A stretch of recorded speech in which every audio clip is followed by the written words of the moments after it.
And good evening, ladies and gentlemen. It's another great day for baseball here in downtown Utica, Michigan, here at Jimmy John's Field. Tonight it will be the Birmingham Bloomfield Beavers taking on the Utica Unicorns in this cross-conference matchup.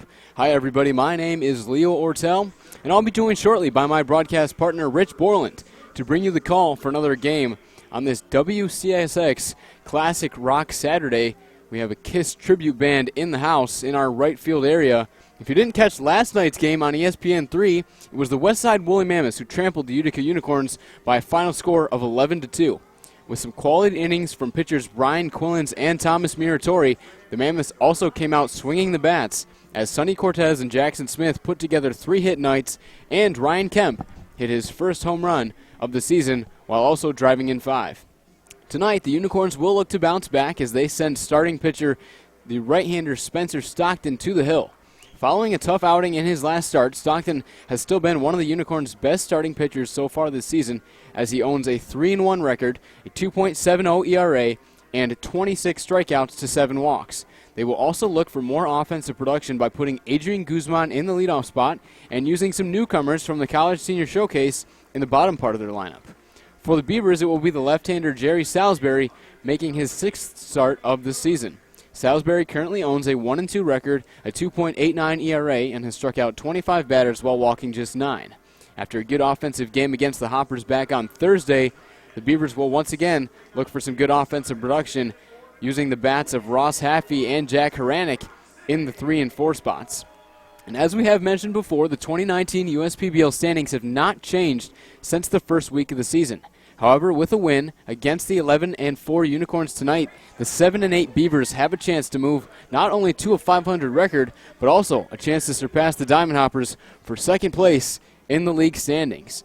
And now I'm going to send it over to Rich Borland. He's going to dive a little bit more into the starting pitchers and starting lineups before we get the first pitches underway here at Jimmy John's Field.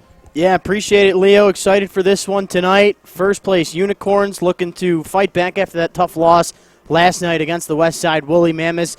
We're trying to take in all the changes and additions here through all these rosters, but overall, definitely thankful. The Beavers have a couple of players that they've added that have really been able to turn things up a bit offensively for them. Austin Farr, Nate Grice, and overall just having this team turn things around after their slow start. Chris Newell, the manager of the Beavers, of course, back-to-back champions with this team. And it's funny, it's the same story each year. They start off a little bit slow, try and figure out exactly what works in what positions, what situations, what have you. But in the end, Chris Newell's been able to figure out, and with these new additions to the team, would not be surprised to see success leading the way towards when we get to September, when it's really go time here at the USPBL, when it's playoff time. But still got plenty of months to go up until then, so we're excited for this one tonight. You mentioned Salisbury and Stockton, the starters for tonight's game. Two of the marquee pitchers in this league without a doubt. Overall in the season, Salisbury with a 1-2 record, 2.89 ERA through 5 starts and a relief appearance. He's allowed just 9 earned runs on 29 hits and 28 innings pitched, but the strikeout-to-walk ratio, 9 walks to 25 strikeouts. Pretty good stuff there for the man out of Ohio University and the MAC. And on the other end, Spencer Stockton, he's been absolutely everything you could have asked for if you're Skip Essien here with the Unicorns. Stockton on the year, the 3-1 record through 5 starts, a 2.70 ERA. Through 30 innings pitched, he's allowed just 9 earned runs on 23 hits, and another great strikeout-to-walk ratio, just 7 walks to 26 strikeouts. Batters hitting just above 200 against him. As we're starting lineups down on the field, we can talk about the lineups going toe-to-toe this evening. I'll start with the visiting, of course, Utica Unicorns, the visiting Birmingham Bloomfield Beavers. It'll be Nick Campana, the center fielder, getting things going. Batting second, the new addition there, Austin Farr at third base at the hot corner. Batting third, Ross Haffey at first base. Jack Haranek, the man who had that 12-game hitting streak to start the 2018 season and holds the record for the longest hit streak in USPBL history at the DH spot tonight. Excuse me. As Nate Grice, another new face with the Beavers, he'll be in left this evening, batting fifth. Adam Gauthier, the catcher tonight, batting sixth. The second baseman, T.J. Ward, batting seventh. Adon Ordonez, his middle infield partner at short, batting eighth. And then Alec Olin getting the nod tonight in right field, as he's the only person in this lineup that did not see the plate back on Thursday against the Eastside Diamond Hoppers. And then on the other end of it, for the 11-4 Unicorns, Adrian Guzman getting the start at the top position tonight. For the most part, been batting in the 8th or 9th spot this season, but he's been batting pretty well, turning things around offensively for him, as much as we know him to be, of course, a defensive guru out at the shortstop position. At the other end of it, we have Colin Rideout at third base, batting second. Jimmy Latona, the catcher tonight, batting third. Dan Elliott in the cleanup spot as the first baseman. A newcomer, Trey Bobo, the DH tonight. Heard he's got quite the swing. We're excited to see that in action. Cole Lee Curry, the left fielder, batting sixth. Donovan Smith, the right fielder, batting seventh. Joe Campagna, the second baseman, batting eighth. And Marquise Lanier, batting ninth in the center field spot. Yeah, it should be a great matchup. I was actually talking to Chris Newell, the Beavers manager, before the game, kind of just about his slow start, but as of late, the Beavers have been turning it around. He's got tremendous respect for the other managers, and obviously, like you said, Rich, he's coming off those 2 straight USPBL championship titles, and obviously only 3 years of history here in the USPBL, now in our 4th season. So the Beavers really have been the powerhouse kind of franchise dynasty team so far among the 4 teams in the league. Obviously, the Westside Woolly Mammoths entering in the 2nd season, but Chris Newell knows that, you know, his team kind of has been off to a slow start, and a lot of that was mainly due to their offense, but he's got a lot of confidence in sending Jerry Salisbury out there tonight and adding a few new bats in the lineup, and with the addition of Ross Haffey now in the 3 spot, as he was added a couple of weeks ago now, and Haffey earning the USPBL Player of the Week honors, Chris Newell definitely has some excitement about what his team can potentially do the rest of this season. They seem to really be picking it up, and they've got the chance to battle for the 2nd spot with the Diamond Hoppers tonight. Yeah, you mentioned it in the beginning of the pregame show there, Leo. The standings have not changed throughout the entire year. Beavers with an opportunity to jump into 2nd place tonight for the first time all season. And there's kind of a unique story going on this evening, as, of course, Chris Newell, the manager of the Birmingham Bloomfield Beavers, having a bench coach tonight that some of you hockey fans might have heard of, and that, of course, is Pat Verbeek, the man that was drafted by New Jersey in the 3rd round way back in 1982, 43rd overall, and he eventually went on to play with the Detroit Red Wings right around the time when his son was turning about 10 years old, as Pat came to the state of Michigan, wanted to have his son get the best opportunity in the sport of baseball, and supposedly he heard the name Chris Newell as a hitting instructor in the area, and he, of course, used Chris Newell as a hitting coach, which turned into a lifelong friendship, and he's here tonight to actually help out the Beavers in this contest. So a pretty cool story there, as, of course, not sure who's known this or not, but Pat Verbeek recently just named at the beginning of the month of May the assistant general manager to the Detroit Red Wings, to Steve Yzerman. So a pretty big name in the house tonight in the hockey realms of things, but getting the stuff going on the diamond tonight, a really cool story. Yeah, definitely a cool story for sure. Always cool to see some sports crossing over, and Chris Newell has a lot of those types of connections. I was also talking to him a little bit before the game about Ross Haffey. He's got quite the connection with Haffey, who, as we know, is a local kid. He played at Brother Rice, and Chris Newell actually gave hitting lessons to Ross Haffey, so he kind of had that connection there. He also kind of gave some kudos to him. He's a guy that he recognizes as someone that maybe should have been drafted in this past draft that just happened a couple of weeks ago, but Ross Haffey now getting the chance to play with the Birmingham Bloomfield Beavers because of Chris Newell, has the opportunity to reach affiliated ball, and with the start to his season, he can have a huge impact on this Birmingham Bloomfield team. Excited for the matchup tonight. Still going down on the field with our starting lineups as the home team's about to get introduced, so we can dive in a little bit more about the pitching matchup tonight. Stockton and Salisbury, 2 of the best in the league statistically, without a doubt. Overall, Stockton on this season, he's got just 4 extra base hits allowed, same as Salisbury. Salisbury's given up just 4 doubles this year, and on the other end of it, Stockton, 4 extra base hits, 1 home run, and 3 doubles. But these guys have the textbook stuff that you want in this game tonight. Yeah, they really do. It's going to be 2 guys that we have seen quite a few times so far this season, 2 of the most used starting pitchers in the league. Jerry Salisbury comes in with 28 innings under his belt, and now taking a look at the stats for Spencer Stockton, he's been used in 30 innings, so it's guys that have been seen by both of these offenses, so they know what they have. So maybe we'll see them kind of trying to change speeds, mix things up a little bit, but we should definitely be in for a good pitching matchup. But also, offensively, both teams have been kind of picking it up lately, especially the Beavers. The Unicorns have kind of relied more on their offense, more so than the Beavers this year, but as we kind of work more into the midpoint of this season, hitters being able to see live pitching definitely gives them a little bit of an edge. And an interesting stat, both teams entering the ballgame with not only the same 251 team batting average, but also a 343 on base percentage. So kind of interesting to see how both offenses have been pretty much the same, and their power numbers pretty close too. 12 home runs for the Unicorns, 7 for the Beavers, but we should definitely be in for a good matchup. We got the national anthem about to get underway here at Jimmy John's Field as the public address announcer here, Johnny G, finishing up the lineups. So we're going to take a break. We'll be back shortly on the USPBL YouTube channel with baseball coming up.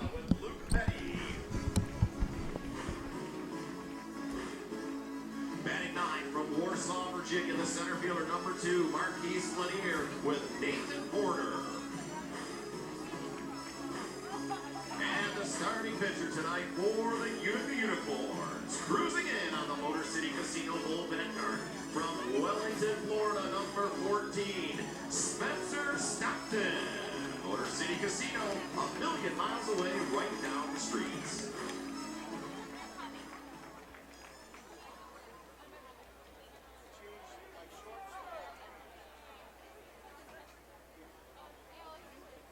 At this time, ladies and gentlemen, we ask that you please rise, remove your hats. Veterans and active military may keep your hats on while rendering the hand salute as we honor America and our military with the singing of our national anthem, sponsored by the Detroit Medical Center DMC, and performed this evening by Vanessa Carr. Oh, say, can you see by the dawn's early light what so proudly we hailed at the twilight's last gleaming, whose broad stripes and bright stars through the perilous fight o'er the ramparts we watched were so gallantly streaming,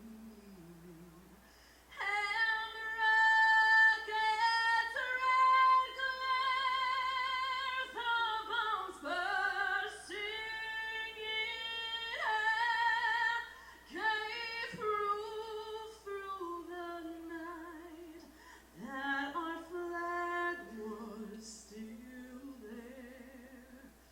Oh, say does that star-spangled banner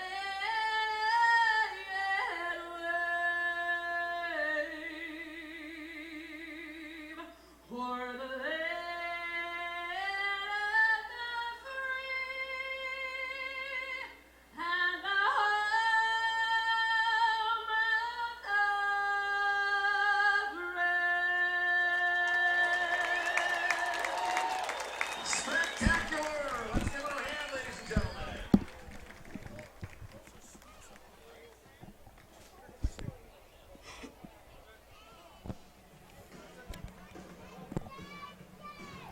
Well, there you have it, ladies and gentlemen.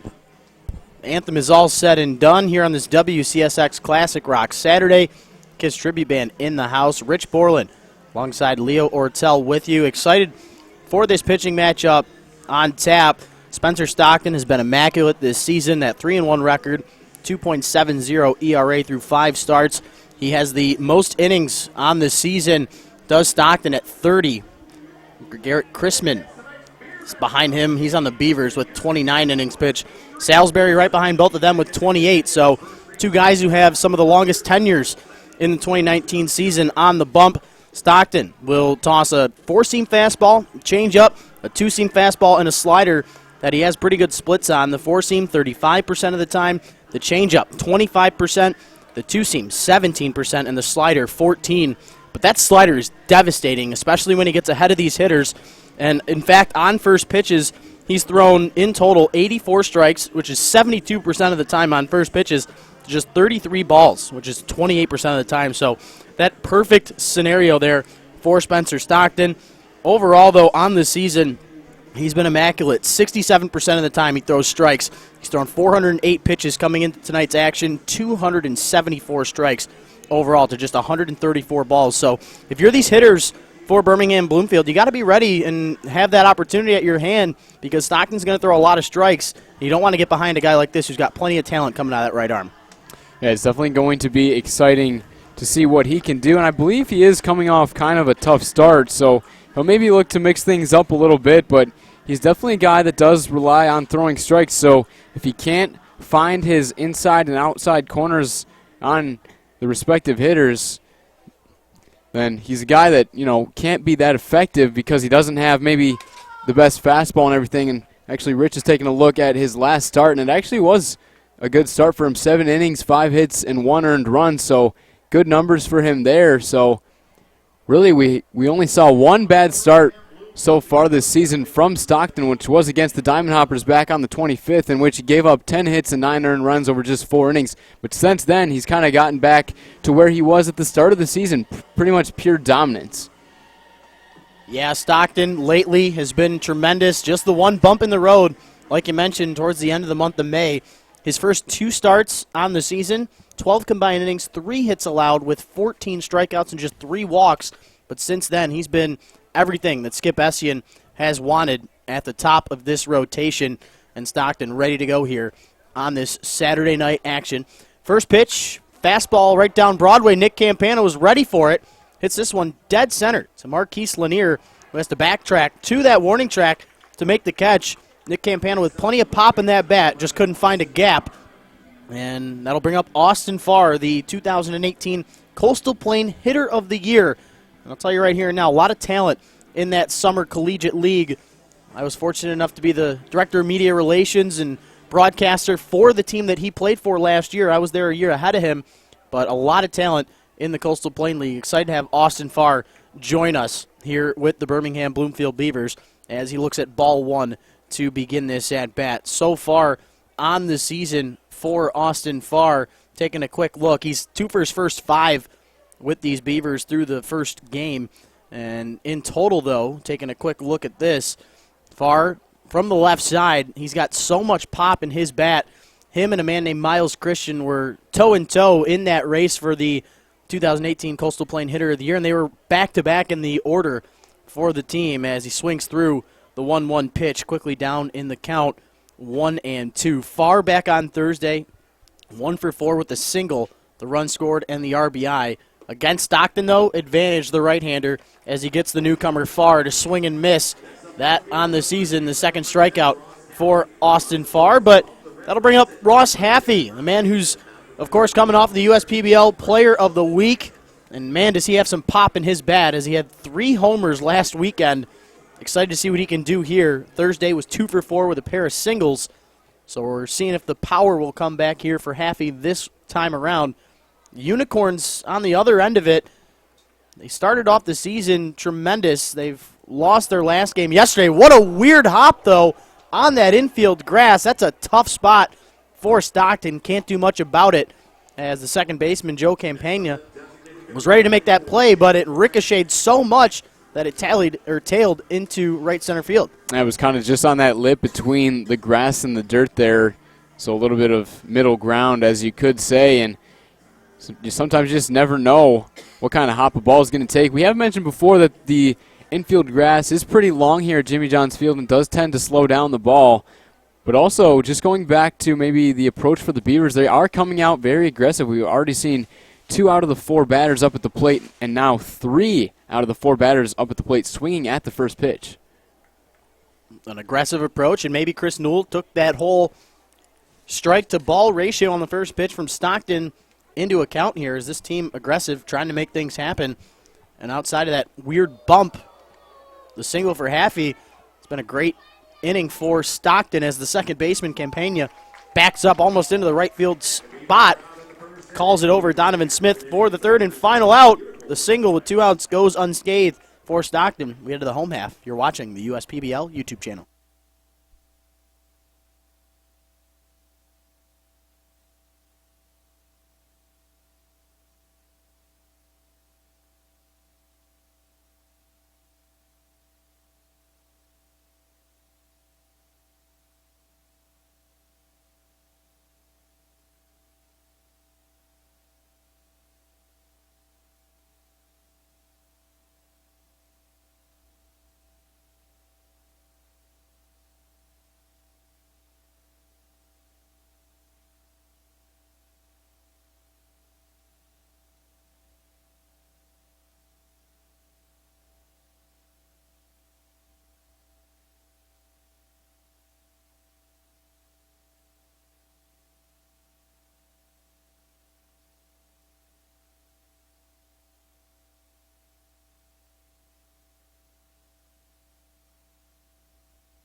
To the bottom of the first we go. Rich Borland, Leo Ortel with you as the now tied for third best batting average in the league. Adrian Guzman standing in, your beer batter of the game, as of course the home team getting one player to be chosen as the beer batter of the game, as Guzman quickly down in this count 0-2 with that foul ball on the 0-1 against Salisbury.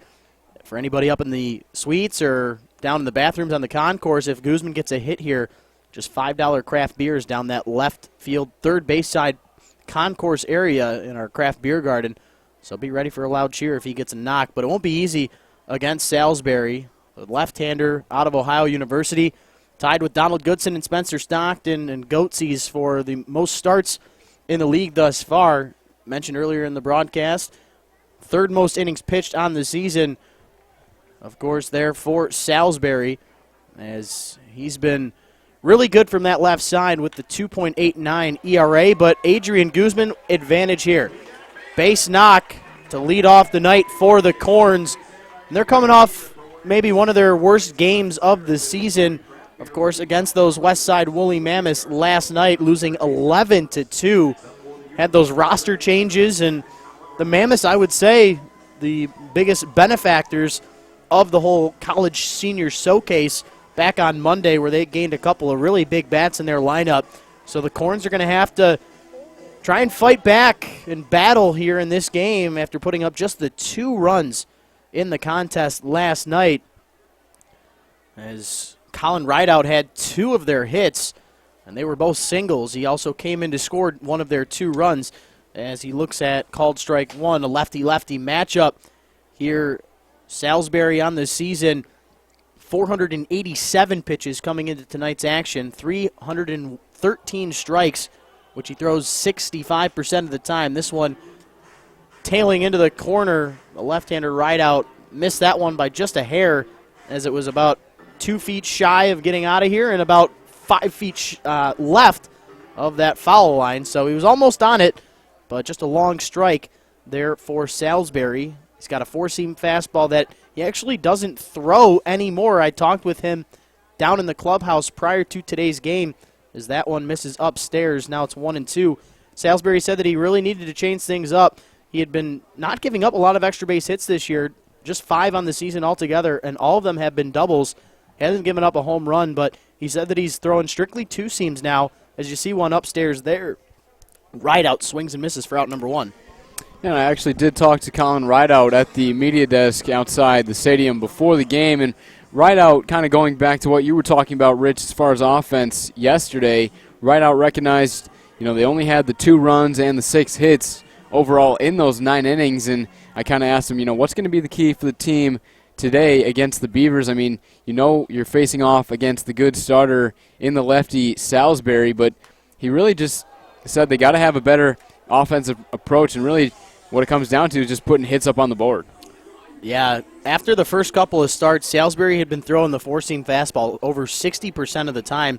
That's dwindled down now, as it's down to 30%. He's brought that 2-seam up from just about 15%, now at 37%. But he'll mix in the curveball and the changeup about 15% of the time apiece, as Latona, looking at that pitch, the count evens up at 1-1, as the rain just sprinkling a bit here in Utica, but not a lot of umbrellas out there. It's comfortable to still sit in, as the 1-1 at 87 fouled off into the netting. Jimmy Latona in the game last night, 0 for 4 with 2 strikeouts, so trying to get back up on the horse here today. Batting from the right side behind the dish for these Corns. Defensively for the Beavers, from left to right in the outfield, Nate Greisen left, Nick Campana in center, Alec Oland in right, as Latona jammed in on the hands. Great pitch there from Salisbury. And then on the dirt, from left to right, far at the hot corner, Adon Ordonez at shortstop, TJ Ward at second, and Ross Haffey over there at first. Adam Gauthier, the second part of the battery with Salisbury. The 2-2 pitch in the dirt. Good stop there from Gauthier, as that looked to be the curveball in the dirt that Salisbury just missed a bit with the grip as he heads back to the bump. Yeah, and a good season last year for Latona, now in his second year here in the USPBL. 291 last year in 43 games with 3 home runs, but he's really picked it up with the power already this year. He's got just 11 hits on the season, but does have a 297 batting average, and 3 of those 11 hits are home runs. This one not going to be a home run, as Nick Campana comes in to corral that one. Out number 2 has been recorded. Leadoff single for Guzman. At the moment, looks like it's going to go unscathed, just like, of course, Ross Haffey's 2-out single in the top half. But here comes Dan Elliott as I take a look at the lineup here for the Unicorns. Guzman was batting 9th last night. He gets put up into the 1 spot. Rideout, who was 3rd, he's batting 2nd. Latona was batting 4th. He's batting 3rd tonight. Elliott was 5th. He's now 4th. Bobo was batting 6th. He's now 5th. So on and so forth. Curry was batting 7th. He's now 6th. Smith was batting 8th in the 7th spot tonight, as Lanier Marquise was batting 3rd last night, went 0 for 4 with 2 strikeouts. He's batting 9th behind Campagna, as Elliott down this count 0-1. Looks at a great paint job there from Salisbury with the fastball. Now 0-2. Elliott with 13 hits, a 277 batting average coming into play tonight. Elliott with 13 hits and 47 at-bats. Won't get one here. Salisbury going right after him. Second strikeout of the inning. We're through 1, scoreless. You're watching the USPBL YouTube channel.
We're through one here on this Saturday night at Jimmy John's Field. Rich Borland, Leo Ortel, of course, back with you. Scoreless through the one.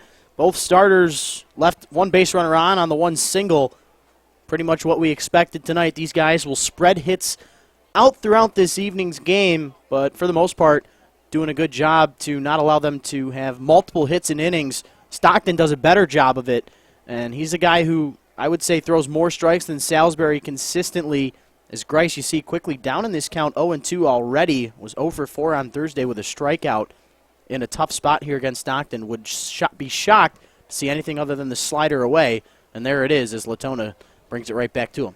Yeah, Grice picked up his first USPBL hit in the non-public contest back on Tuesday, which was a double, but since then, kind of a slow start to his season, but he's definitely a guy that has some power potential, played at Western Michigan University and had some pretty decent power numbers there. Definitely a big, strong kid. And also attended my high school at Bishop Foley, led the team to a couple of state titles during his 4 years there, so Grice could be a big bat for Chris Newell and this Beavers lineup. Stockton, the windup, the 2-2.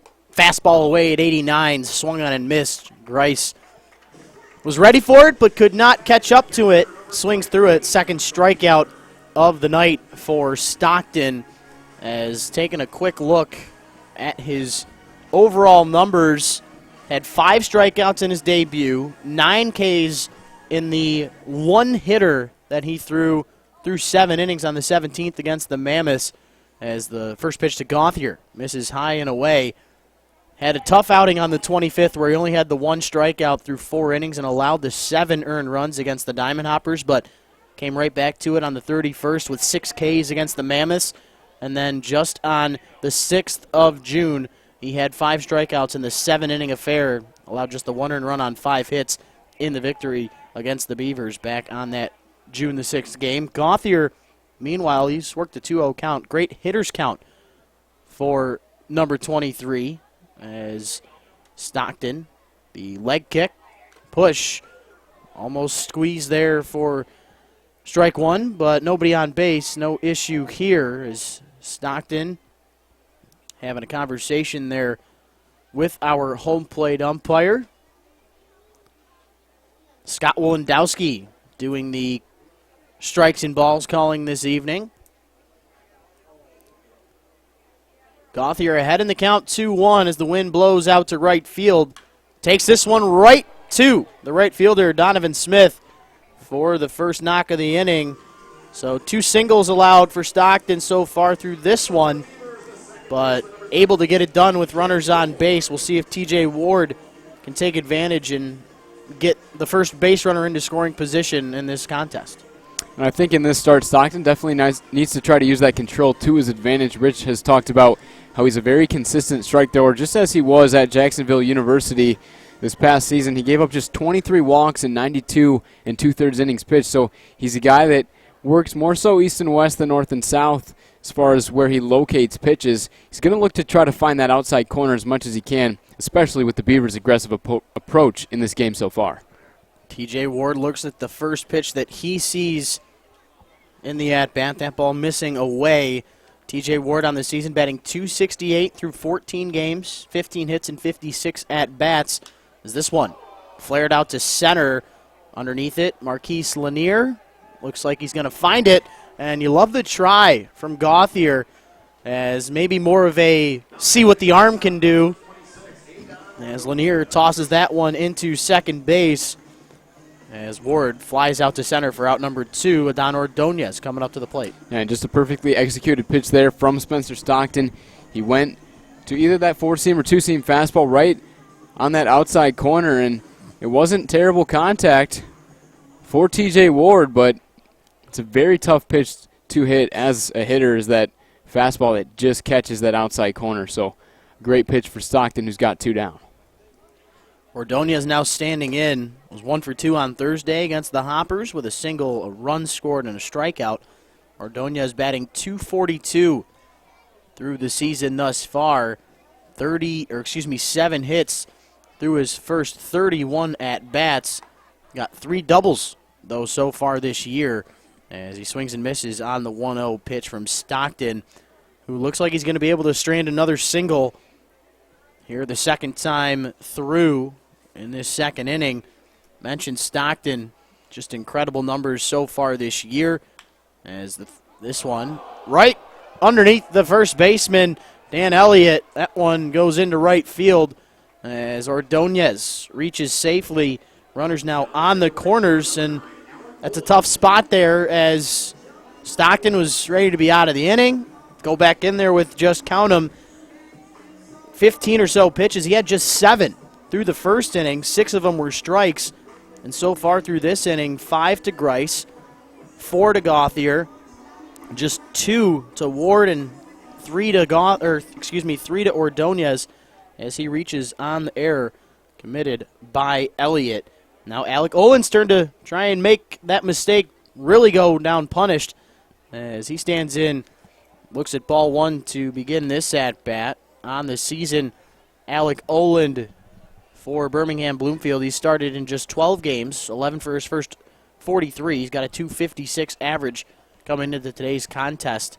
He's got just 1 RBI on the year, so a great opportunity for him as the 1-0 called strike at the bottom of the zone.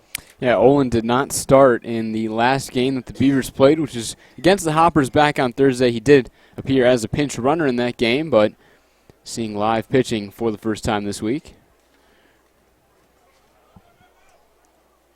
So that one out of the zone. Latona keeping tabs on the runner Ordonez. So far on the season, Adon 0 for 2 on the base pass. No need for a hit and run here, as there's no double play opportunity, of course, with 2 down. Just need to put something into the field of play to get the run in, and that's exactly what Alec Olin delivers with. First run of the game going to Birmingham Bloomfield. It's 1-0. A good approach right there. Guzman, who we know is a good defensive shortstop, did knock down that ball, just not quite enough time for him to hang on to it. And Olin definitely with a lot of speed right out of the box. No chance to get him at first, but that just kind of shows you the Unicorns should have been out of this inning, but an error to Elliott definitely can be costly. And kind of going back to the season overall numbers for Spencer Stockton, he's really just had that one start where he gave up quite a few runs, which that was against the Hoppers, and he gave up 7 earned runs in that, but otherwise he hasn't allowed more than 1 earned run in any of his other starts. So I believe that one will go as an unearned run if I'm not mistaken. You are correct. Overall this season for Stockton, he's allowed 14 runs, but just 9 of them have been earned. And, of course, Gauthier coming in as an unearned run because of that error committed by Elliott at the first base bag. Campana, meanwhile, swinging and missing at the first try, then looks at the slider that just misses by a hair on the outside part of the plate, evens it up at 1-1. So Stockton having to throw a lot more pitches in this one. In total already 6 since that error. And the 7th one now missing downstairs. Good eye from Campana, who so far this season with Birmingham Bloomfield, 14 hits and 53 at-bats through 14 starts. He's got 3 doubles, 2 triples, has yet to leave the park so far, as this one into left center. Looks like it's going to be caught there by Marquise Lanier. Comes to it and makes the catch to his right. Retires Campana for the 2nd time tonight as the Beavers strand 2 but get 1 on the single from Alec Oland. Drove in Gauthier. We head to the home half. You're watching the USPBL YouTube channel.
We head to the home half of the second. Rich Borland, Leo Ortel back with you. It'll be, yes, Bobo, Curry, and Smith due up for Utica in this one. Trey Bobo, the designated hitter this evening, getting his first try in this one. Bobo was batting in the 6th spot last night, went 1 for 4 with a single, but did have 2 strikeouts as he stands in here now, evens the count up at 1-1. Yeah, Bobo attended Central Baptist College, which is in the NAIA, a native out of Oklahoma, and had quite the senior season for them. In 2018, posted a .351 batting average, 22 home runs, and 52 runs batted in, a .766 slugging percentage, .439 on base. So this could be a good bat for the Unicorns and hitting in the 5 spot tonight. That's a silly slugging percentage. It really is. Silly. So we're hoping to see some power out of Bobo. That's just a great name, Trey Bobo. You can't really beat that. It really is. I mean, it is just NAIA ball. Obviously, you can't really compare it to NCAA, but I actually watched quite a lot of NAIA ball. College Spring Arbor, that I'm the broadcaster for there, that's NAIA. You definitely see a lot of good pitchers out there and hitters as well, so you can't knock Trey Bobo for those stats, even in NAIA ball, but 22 home runs, definitely nothing to scoff at. So Bobo in his second game with the Corns, trying to get his second knock of the season. This one jammed in on the hands. Won't be an easy play for Haffey as he has to kind of do that turn. He wasn't backpedaling. He took the right approach as those good old those good old routines, those routes back in the day where you'd point one way, you're going this way, point that way, you're going another, point, go, point, go, point, go, and that one working there for the first baseman Haffey as Bobo's retired for out number 1. Man, it's just those little things that can make a difference. Just, not catching that ball would put the leadoff runner on, and we saw it affect the Unicorns last inning, just not backed up by his defense was Spencer Stockton, so the unearned run comes around to score. So Beavers with that 1-0 lead. And it was a good inning for Stockton. There really hasn't been a ton of hard contact against him. So the error definitely proven to be costly there. So we'll see how that impacts the rest of the game. Salisbury, who had 17 pitches in the first inning, 10 more than Stockton through the first frame. He's got 5 pitches to 6 pitches to Bobo, now 3 to Curry, as 13 of the 17 pitches in inning number 1 were strikes. So the ratio absolutely perfect as he's trying to get his 3rd strikeout of the night. Won't do it here.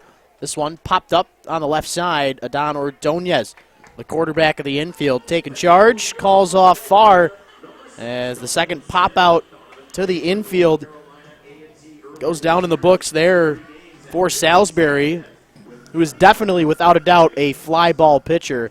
Gives up a lot more outs in the air compared to outs on the ground as the left-hander trying to get his first 1-2-3 inning tonight. First one we would see all evening, but not if Donovan Smith has anything to say about it. Smith playing in his second game. A lot of these guys for the Corns. You got Bobo, of course, Smith, Joe Campagna, Marquise Lanier, sort of the bottom half of this batting lineup outside of Coley Curry. Some new faces that we're all getting used to as Smith on the 0-1 looks at the fastball upstairs for ball 1. Salisbury tried to get him to chase. Yeah, taking a look at Donovan Smith's college stats, played baseball at North Carolina A&T, and this past season with them, a .279 batting average for him, 7 home runs and 32 RBIs. He also hit .335 in 2018, so hit for a pretty good overall average during his 4 years at North Carolina A&T.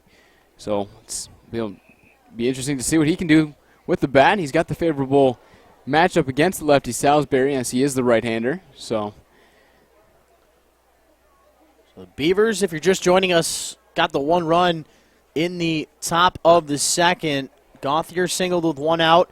Ordonez reached on an error with 2 outs, put runners on the corners, and then Alec Olin delivered for just his 2nd RBI of the season as this one popped up. A lot of room in that infield foul territory range. Ross Haffey, of course, joining the Beavers a couple of weeks into the season, still getting used to this field, and he can't come up with that catch. Hopefully for the Beavers' sake, it doesn't prove costly, as that could have easily been out number 3.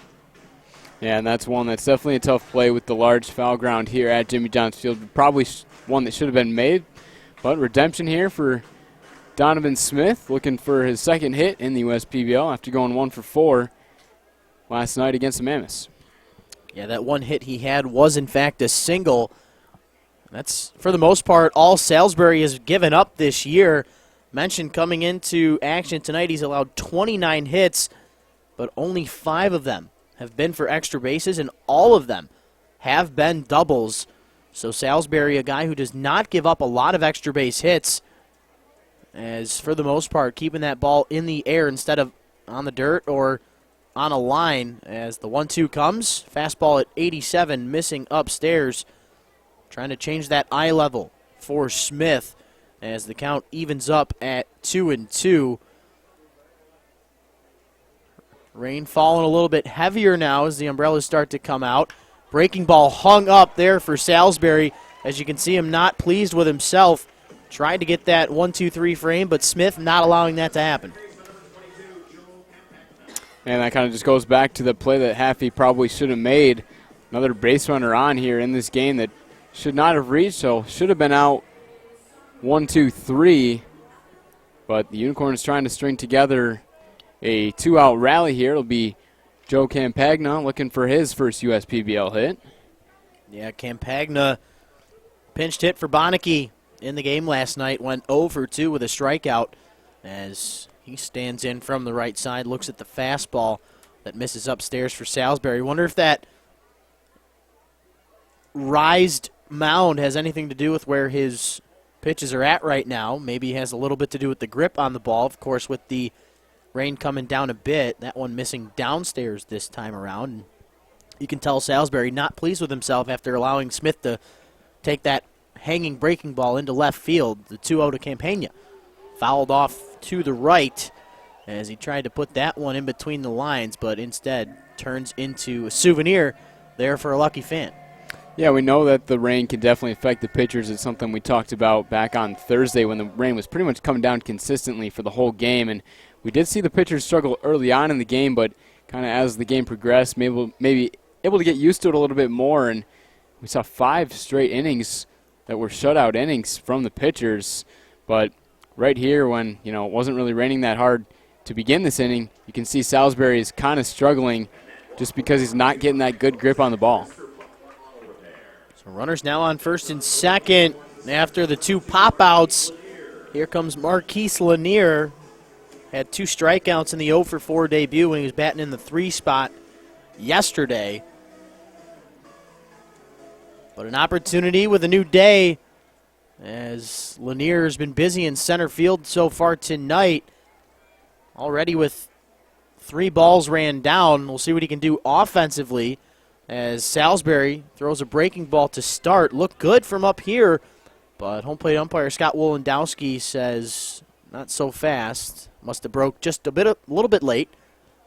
Salisbury with a quick look to second base where Smith gets a good secondary lead, and you can tell now Salisbury getting behind in these counts, not something you want to happen, because then you know that you got to bring the fastball more often than not. And that transitions into the approach for these hitters.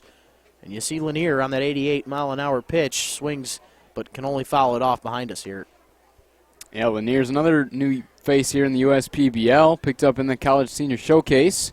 Played his college ball at Chowan University, in 2018. 324 batting average, 7 home runs, 26 RBIs. So pretty good stuff there in his senior season. 2-1 at 86, swung on and missed. Salisbury really needs to make his best pitch here and not allow Lanier to drive in the first run of the game for the Corns. And you take that 1-0 lead into the third. The Beavers do have their 2-3-4 hitters coming up in this one as the 87 misses outside. So that count now full. Runners will be moving on the pitch, so it'll take just a single to drive in Smith. But can Salisbury battle through it and not throw his second consecutive walk? The payoff pitch. Swung on and missed there as Gauthier holds on to it. Strikeout number 3 ends the second as the Unicorns strand 2. We head to the third. Beavers remain out in front by 1. Your You're watching the USPBL YouTube channel.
We are through 2 at Jimmy John's Field. Austin Farr takes this one pretty far, but not far enough as it stays in the park.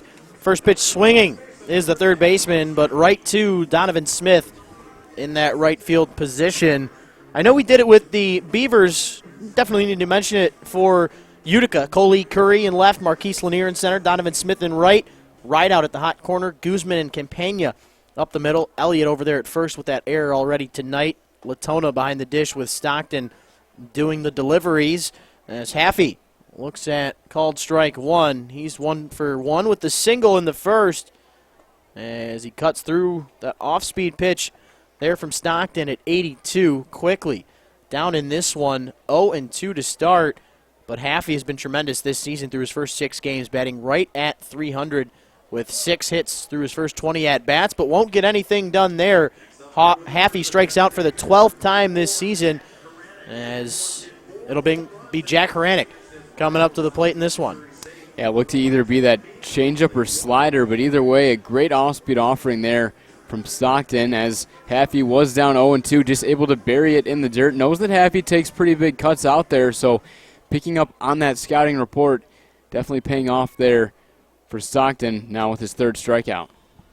As Haranek stands in for the second time tonight, looks at ball one that misses inside. Stockton with 23 pitches in that long second inning. In total, 30 pitches coming into this third. 18 for strikes. He's got the 2 strikeouts coming into this third, but the third strikeout here in this third inning to Ross Haffey. So a strikeout per frame thus far in this contest as Haranek's got a great hitter's count coming up to this one, batting .327 coming into play today as he looks at called strike one. It's 2-1. And Haranek, a guy that had some pretty good power numbers last year with 4 home runs and also 14 doubles, which did lead the league. I was talking to him also before the game at the media desk out in front of the stadium and kind of just asked him, you had that good season last year. You're probably off to even better start maybe this year than he was last year. Obviously, Rich, you mentioned that 12-game hitting streak that he had, but really it's been a better approach at the plate for Haranek. He said he's kind of shortened up his swing and not worried too much about the power. I mean, he knows that his power's there deep down. I mean, he kind of is a guy that, with his big frame, supplies his own power. He doesn't have to be taking huge hacks because he's got the power in his bat, and the approach has worked for him so far. He's got 2 home runs and also 6 doubles, and once again leading the USPBL with those 6 doubles.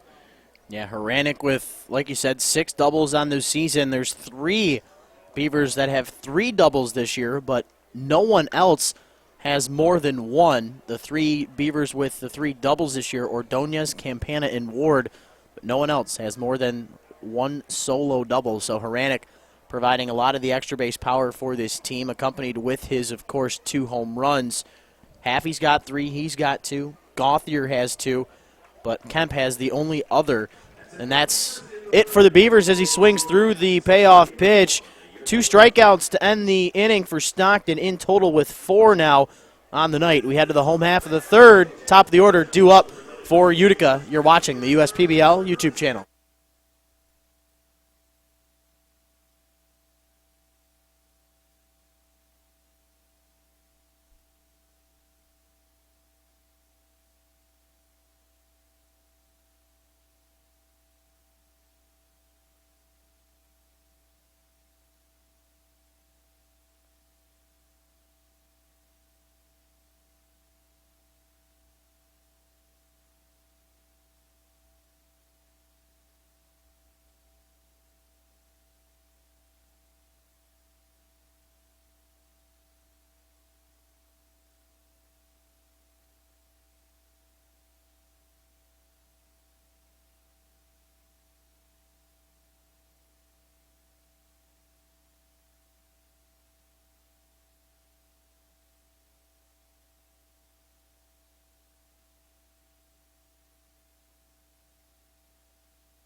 Into the home half of the third we go. Rich Borland, Leo Ortel back with you. Salisbury facing off against the top of the order here in the third. Through the first time through the lineup. Got 3 strikeouts.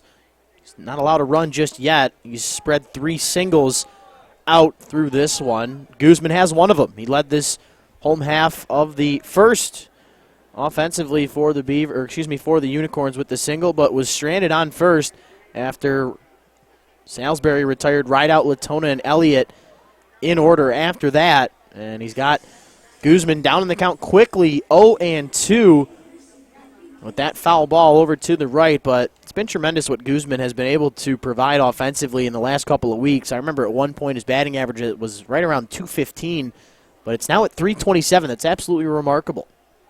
Yeah, and especially after a tough season last year, batting just 192. He did have a pretty good on-base percentage at 327, but did not make contact well last year in 125 at-bats in 45 total games. But it's kind of been a different story for Adrian Guzman with the bat this year, and Jim Essien definitely recognizes it, and that's why he puts him in the one spot tonight against Salisbury. Breaking ball, trying to enter the back door, but it stays in the dirt. Good job from Gauthier to keep that one in front of him. Mentioned on the season for Guzman, the 327 batting average overall. That's good for, tied for third in the league. He's tied with Haranik of the Beavers. Dan Williams, who used to be a Unicorn, now a Mammoth.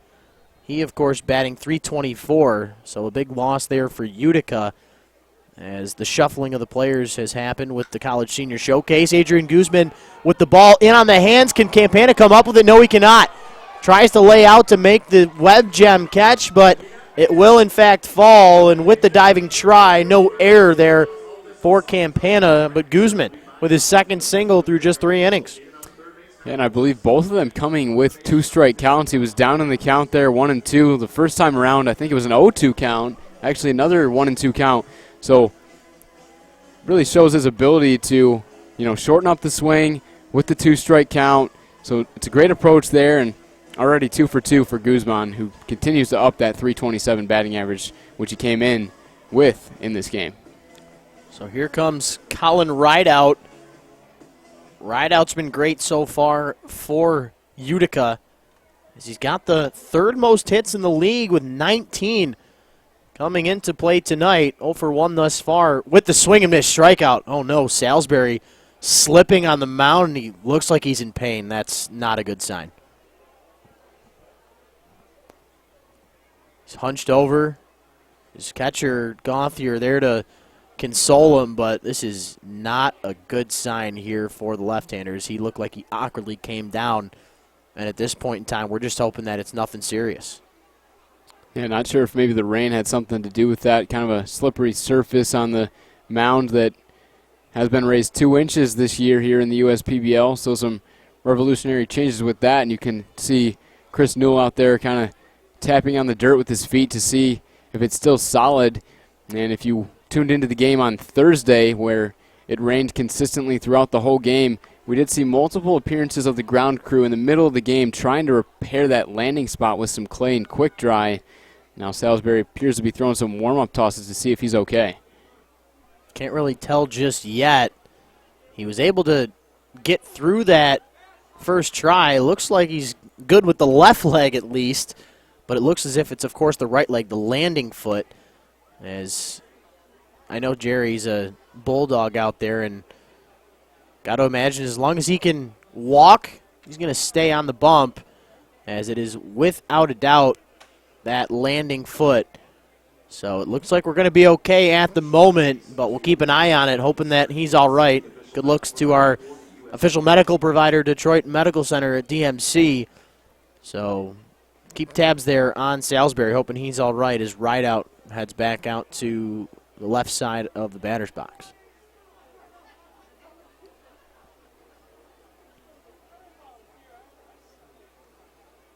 Yeah, you can still see him kind of toying with that landing spot there, trying to brush some dirt away maybe, and just wants it to be right. And just that little thing like that can definitely throw off your rhythm as a pitcher, which, Rich, I'm sure you know a heck of a lot about, but I always had a good rhythm. I never made a mistake.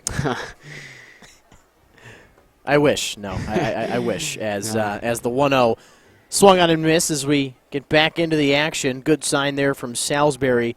He's trying to get Rideout to strike out for the second time tonight. As Latona looming on deck there. Rideout with the ground ball to the left side. Good opportunity for 2, the 6, the 4, the 3, the putout. Middle infielders backing up their starter, Salisbury. Great sign there for the left-hander. Gets the job done to retire both Guzman and Rideout with one swing of the bat. 2 Unicorns with 1 stone.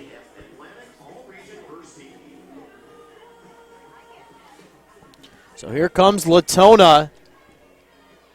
Jimmy Latona with Utica in his second season. He's been a marquee name for the Corns in the USPBL limelight as he looks at ball 1 to begin this at-bat. Latona, of course, just like Dan Elliott, coming to us from Mercyhurst University. Latona, 2017, was named the Atlantic All-Region First Team.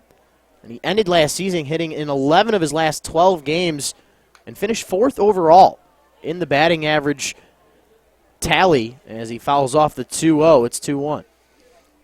Yeah, great numbers for him last year, and we touched on it his first time around. He did have the 3 home runs last year, but he's already got 3 so far this year, so seeing better power numbers from Latona, and really it is a rare talent, and not just a good hitting catcher, but a power hitting catcher, which seems like Latona kind of is developing into that power hitting catcher. Would be a great sign for the Corns. He ended the season 20 for his last 33, which is remarkable, but did not get off to the start that he wanted. He's been able to turn it around big time in the last 2 weekends as the 3-1 misses upstairs, and Salisbury going to have to throw more pitches here as he was trying to get that unconventional 1-2-3 inning after the leadoff single to Guzman, but will not be able to. As it's Dan Elliott's turn to come up to the plate. He was the second strikeout victim of the night for Salisbury that ended the first. Yeah, Elliott was 1 for 4 last night. Mammoth with a great offense performance. The Unicorns just could not match them. They had just 6 hits, but the only hit for Elliott was actually a triple, so his first triple of the season. Elliott swings through the first pitch, down in the count, 0-1 he goes. Elliott, of course, like we just mentioned, teammate of Latona at Mercyhurst back in 2017. Taking a quick look, Elliott started in every game in 2016 and 17, hit over 300 by a wide margin in those 2 seasons, led Mercyhurst in a lot of offensive categories, and, of course, winning the Division II World Series twice. Great couple of champions joining this Unicorn team last year, and they're hoping to get another one before their time is all said and done. The 1-2 flared out to the left field area as it's a foul ball. Good battle here from Elliott. Yeah, and the numbers have definitely picked up for Elliott. He enters the game hitting .277. He had pretty good power numbers last year, but hit just .213, so good to see him picking up the batting average in the 2019 campaign. Elliott, for the second time tonight, down on strikes, but he goes looking this time up. Salisbury battles through the elements, battles through the runners on, and we head to the 4th. You're watching the USPBL YouTube channel.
We're through 3 at Jimmy John's Field as this one's hitting foul territory. Love the effort from Dan Elliott as he careens into the wall down the right field line.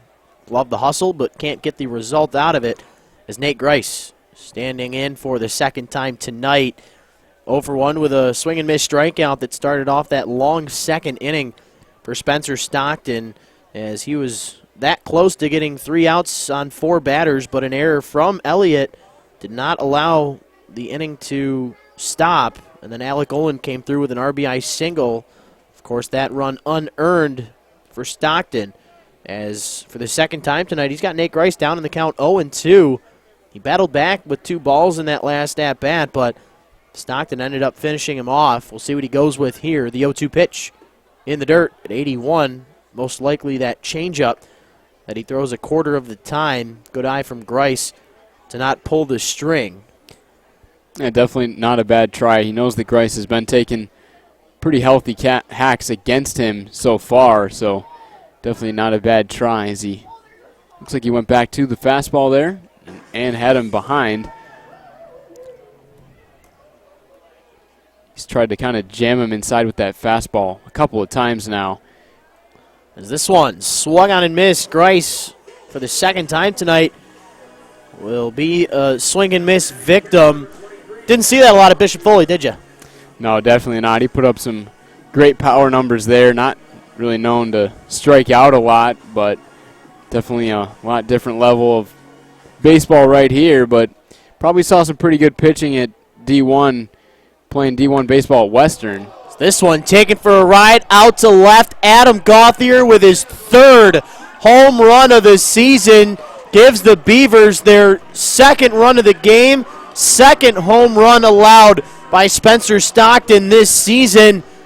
Doesn't happen often, but Gauthier getting a hold of that one as it clears that left field wall by a lot, as the Beavers take that 2-0 lead here in the top of the fourth. Definitely a no-doubter right there. He knew it right away. Kind of gave a little Tim Anderson touch. I don't know if you saw that, Rich, a little bat flip action, so you got to love to see the passion for the game with the bat flip from Adam Gauthier, who has been really one of the best offensive power guys in the league so far.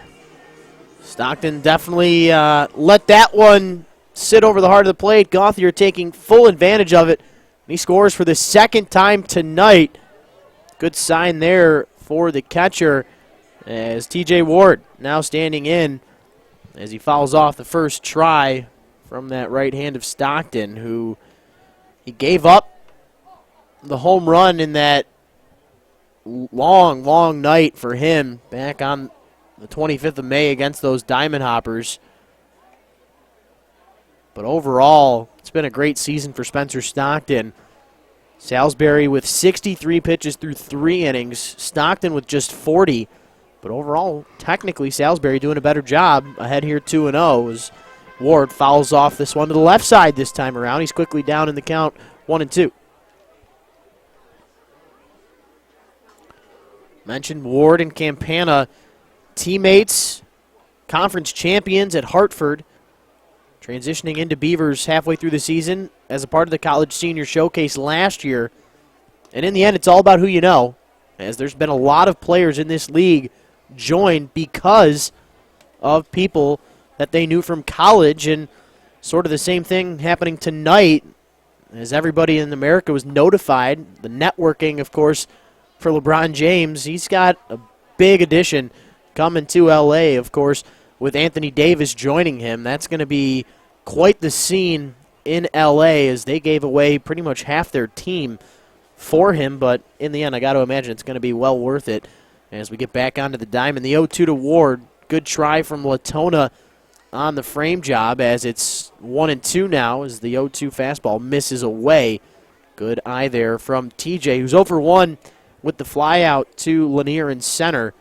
This one in on the hands. Ground ball chopped over there to right out.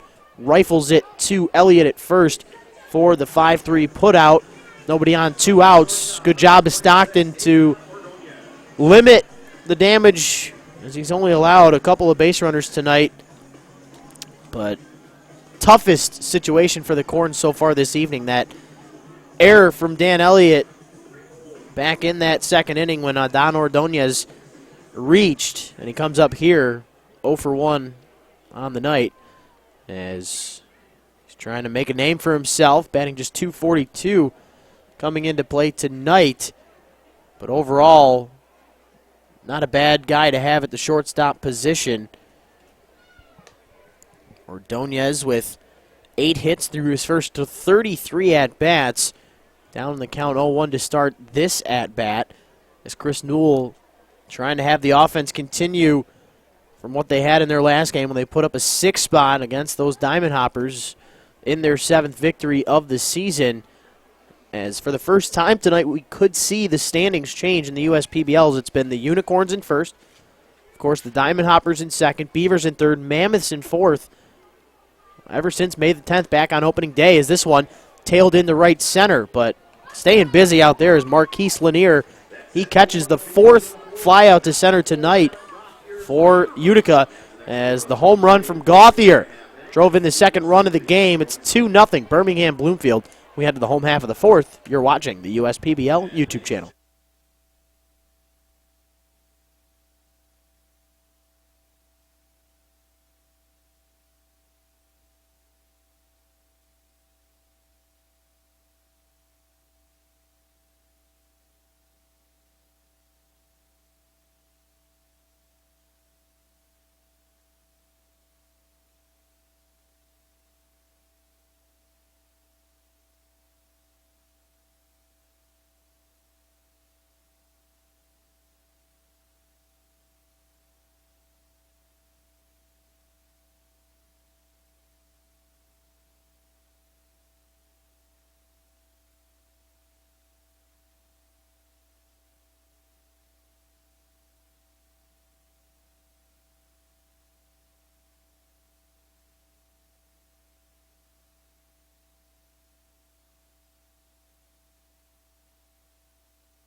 Welcome back, ladies and gentlemen. Rich Borland alongside Leo Ortel with you. We head to the home half of the fourth. Already 63 pitches for Salisbury coming into this one as he throws the breaking ball on the 0-1 to the big fella Bobo. How about the defense there from Salisbury? Already saw a little slip of the footing so far tonight for him, but he makes that one look pretty routine for out number one. Not an easy play to make in general, but even with the elements added to it, terrific stuff there from the left-hander, especially the first out of the inning, getting back into the, not into the swing of things, into the pitch of things. And he makes that play look easy, retires Bobo for the second time tonight. Coley Curry now standing in from the left side. First pitch swinging. Campana out there in center, barely having to move as he makes the catch with ease. Quickly 2 up and 2 down, but looks as if there was a defensive change here coming into this inning as Nate Grice goes to right. Coming in to the game in left field for Birmingham Bloomfield looks to be Justin Kelly, who's listed on the website as sort of a utility player. He can catch, he can play outfield, infield as well. So Donovan Smith now standing in, looks at called strike one as Alec Oland guessing getting the dump in this one. So we'll see what happened because of that. Hope he's all good as the 0-1 to Smith fouled off out of play quickly down in the count 0-2.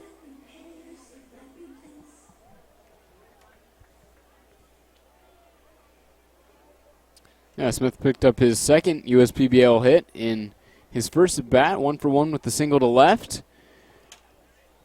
One of the new faces here in the USPBL after the College Senior Showcase.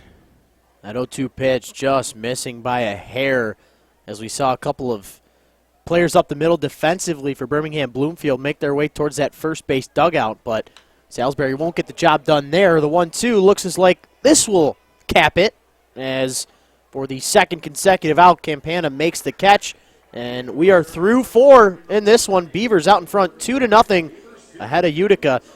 We head to the 5th. You're watching the USPBL YouTube channel.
We're through 4 at Jimmy John's Field. Rich Borland, Leo Ortel back with you.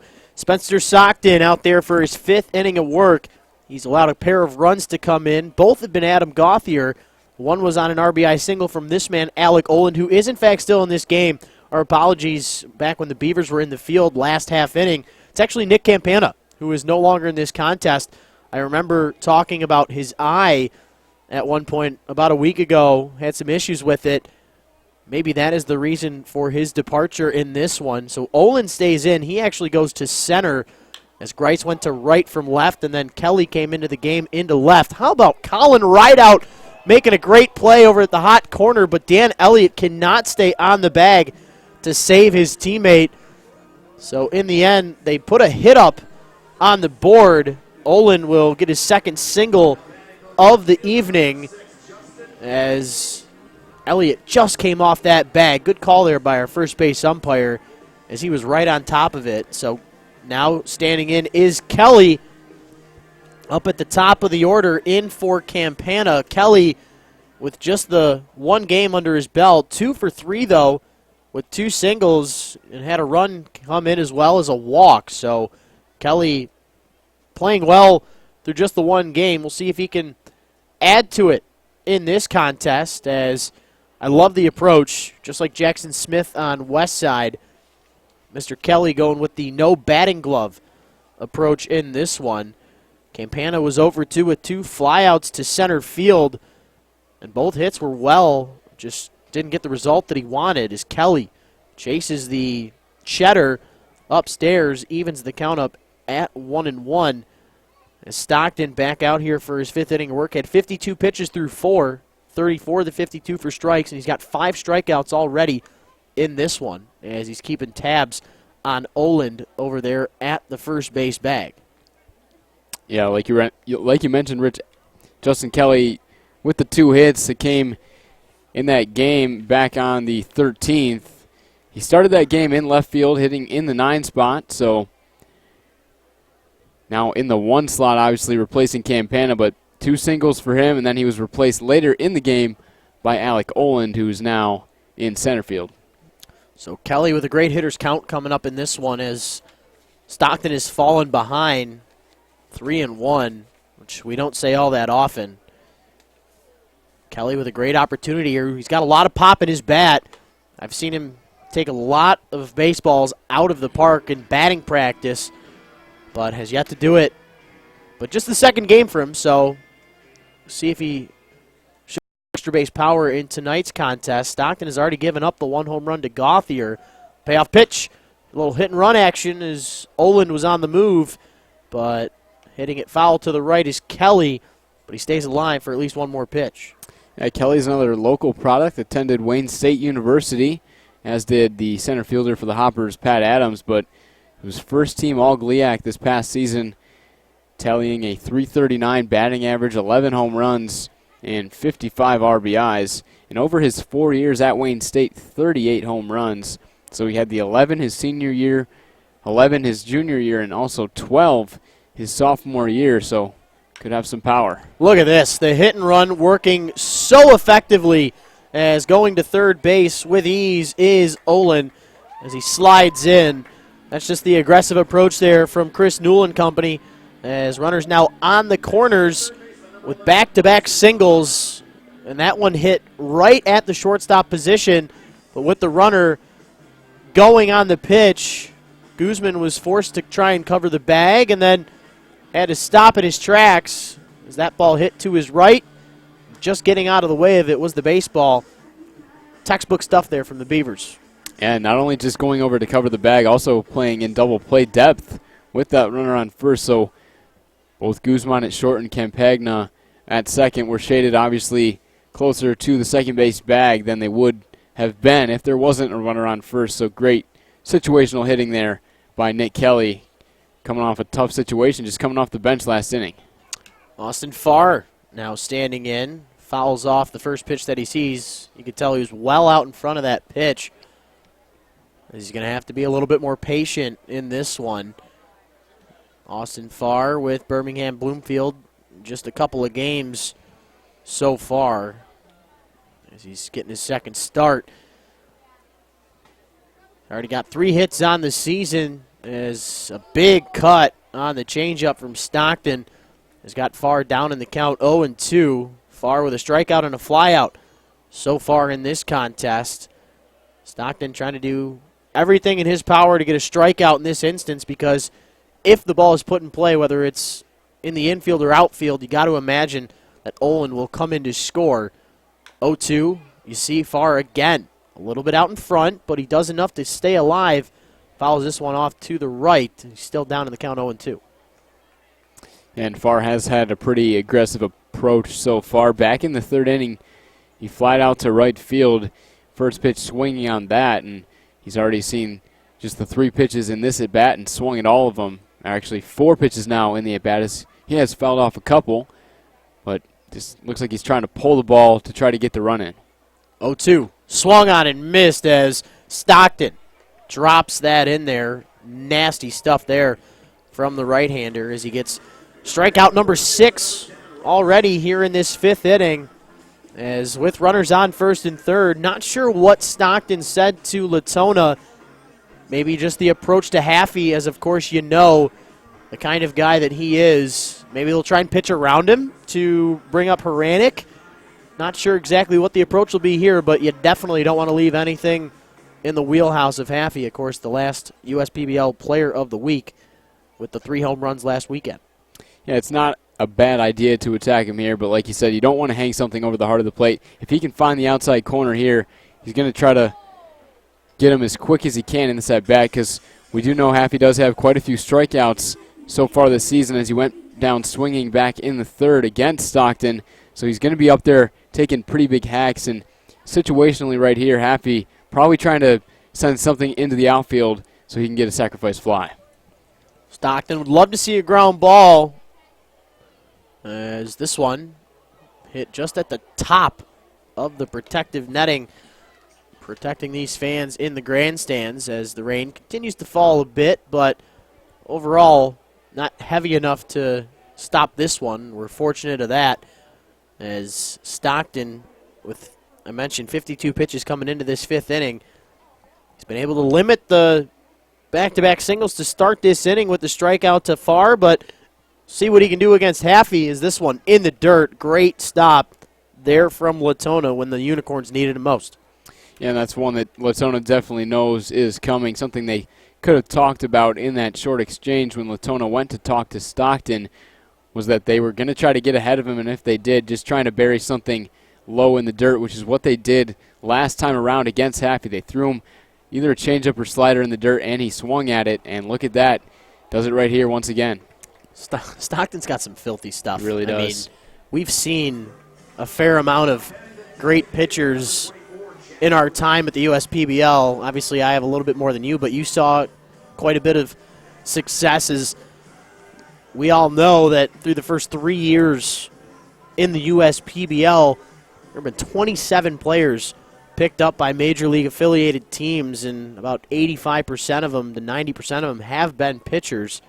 So if you're a pitcher, either in college or freshly out, and you haven't been drafted, USPBL, the place to go to try and get to that next level is Stockton trying his best to get out of this jam, and what a exit it could be if he can strike out the side after back-to-back singles. It's one thing to have a strikeout of the side, but to do it after 2 singles with runners on 1st and 3rd be some crazy stuff, as he's already got 7 on the night, and Haranek kind of out in front of these last 2 pitches. Right now, Stockton looks like he's on cruise control, even though he allowed the 2 singles here in this 5th. He gave him another off-speed pitch there, either that changeup or slider kind of low and away, and got him chasing out in front of it. And, you know, it's one thing to throw an off-speed pitch, but Stockton, you can tell, has really good movement on his off-speed stuff, which just makes it that more effective, that more difficult for the hitters up there at the plate. Whether it's his changeup or his slider, they're both devastating. The 0-2, fastball or changeup outside corner. Haranek can't believe it, but it looked good from up here, and the Beavers are struck out back to back to back. They're 2, 3, 4 hitters, and Stockton with 8 already through 5 strands the runners on the corners with nobody out. Immaculate stuff there from the man out of Wellington, Florida. We head to the home half of the fifth. Unicorns looking to get some runs as they trail at 2-0. You're watching the USPBL YouTube channel.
To the bottom of the fifth we go. 69 pitches for Salisbury through the first 4 frames. 43 of them for strikes, as he's got 4 Ks to 2 walks. But most importantly, that goose egg in that run column, as he's going to deal with Joe Campagna. First pitch, swing and the miss. The second misses, evens the count up at 1-1. Campagna with a walk on 5 pitches in that second inning. Drills one off of his shin here for the 1-2. Yeah, we didn't get to mention it his last time around, but Campagna attended Slippery Rock University, Division II baseball, native out of Beaver Falls, Pennsylvania, and a great senior season for him this past year. 366 average, 10 home runs, 42 RBIs, a 486 on-base percentage. He had 22 walks and also 13 hit by pitches, so kind of some unusual stats there, but 28 home runs over his 4 years. Not bad numbers, but he'll go down swinging against Salisbury right here.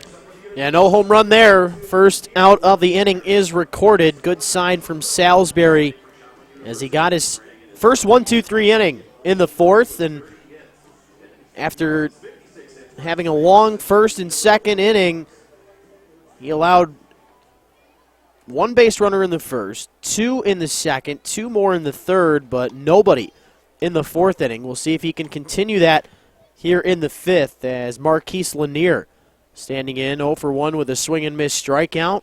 Down in the count 0-1 to start. It's the fastball at 85, swung on into shallow center field. It's going to drop as Olin cannot get to it in time. 1-out single for Lanier.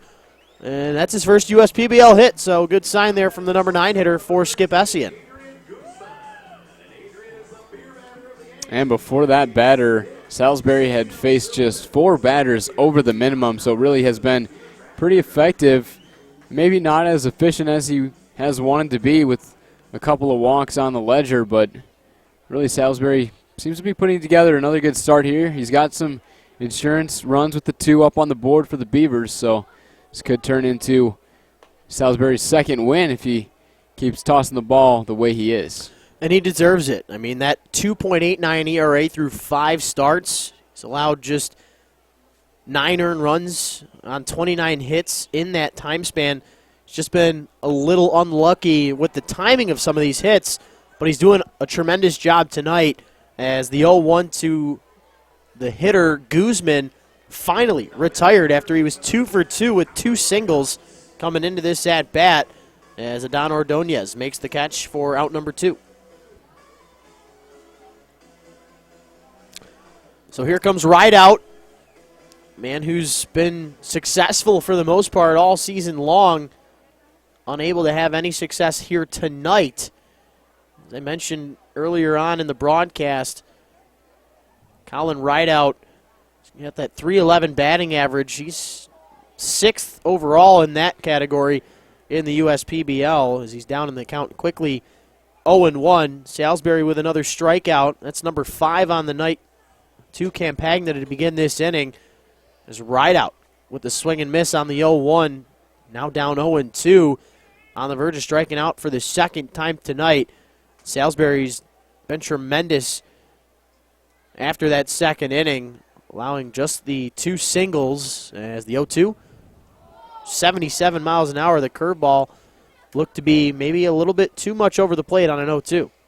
And I was talking to Rideout before the game kind of about his approach, his team's approach overall. Obviously, they were unsatisfied with their offense yesterday with just the 6 hits. Rideout did have 2 of them, however, so it was a good approach for him there, and he's been happy with the way he's been swinging the bat. And I also talked to him a little bit just kind of about his journey to the USPBL, coming over from Tennessee Wesleyan University, which not NCAA ball. It's in the AAC, which is pretty similar to the NAIA as he lines one over to second. So a little bit different journey for everyone here in the USPBL, and especially for Rideout, but that one will end the inning.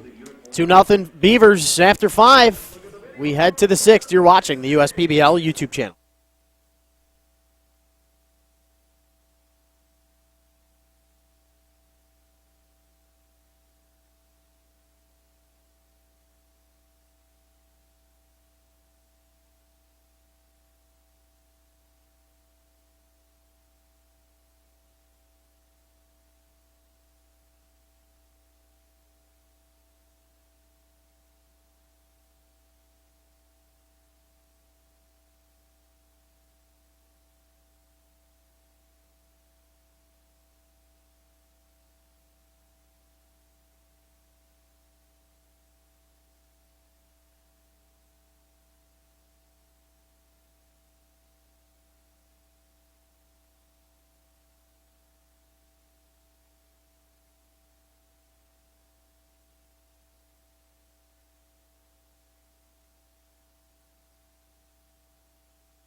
We head to the 6th.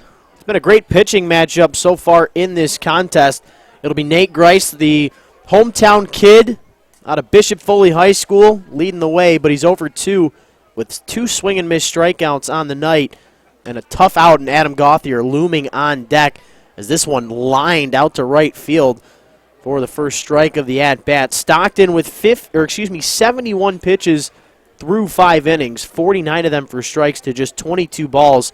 He's given up at least 1 hit per inning except in the 3rd, where he got 2 strikeouts as a part of the 1-2-3 inning. But 1 hit in the 1st, 1 run on 2 hits in the 2nd, Adam Gauthier's solo shot was the only hit and run in the fourth inning, and then he stranded 2 singles that started off the fifth with 3 straight strikeouts to the 2, 3, and 4 hitters. That was a wild fifth inning for Spencer Stockton, but in the end, he bared down and he got the job done.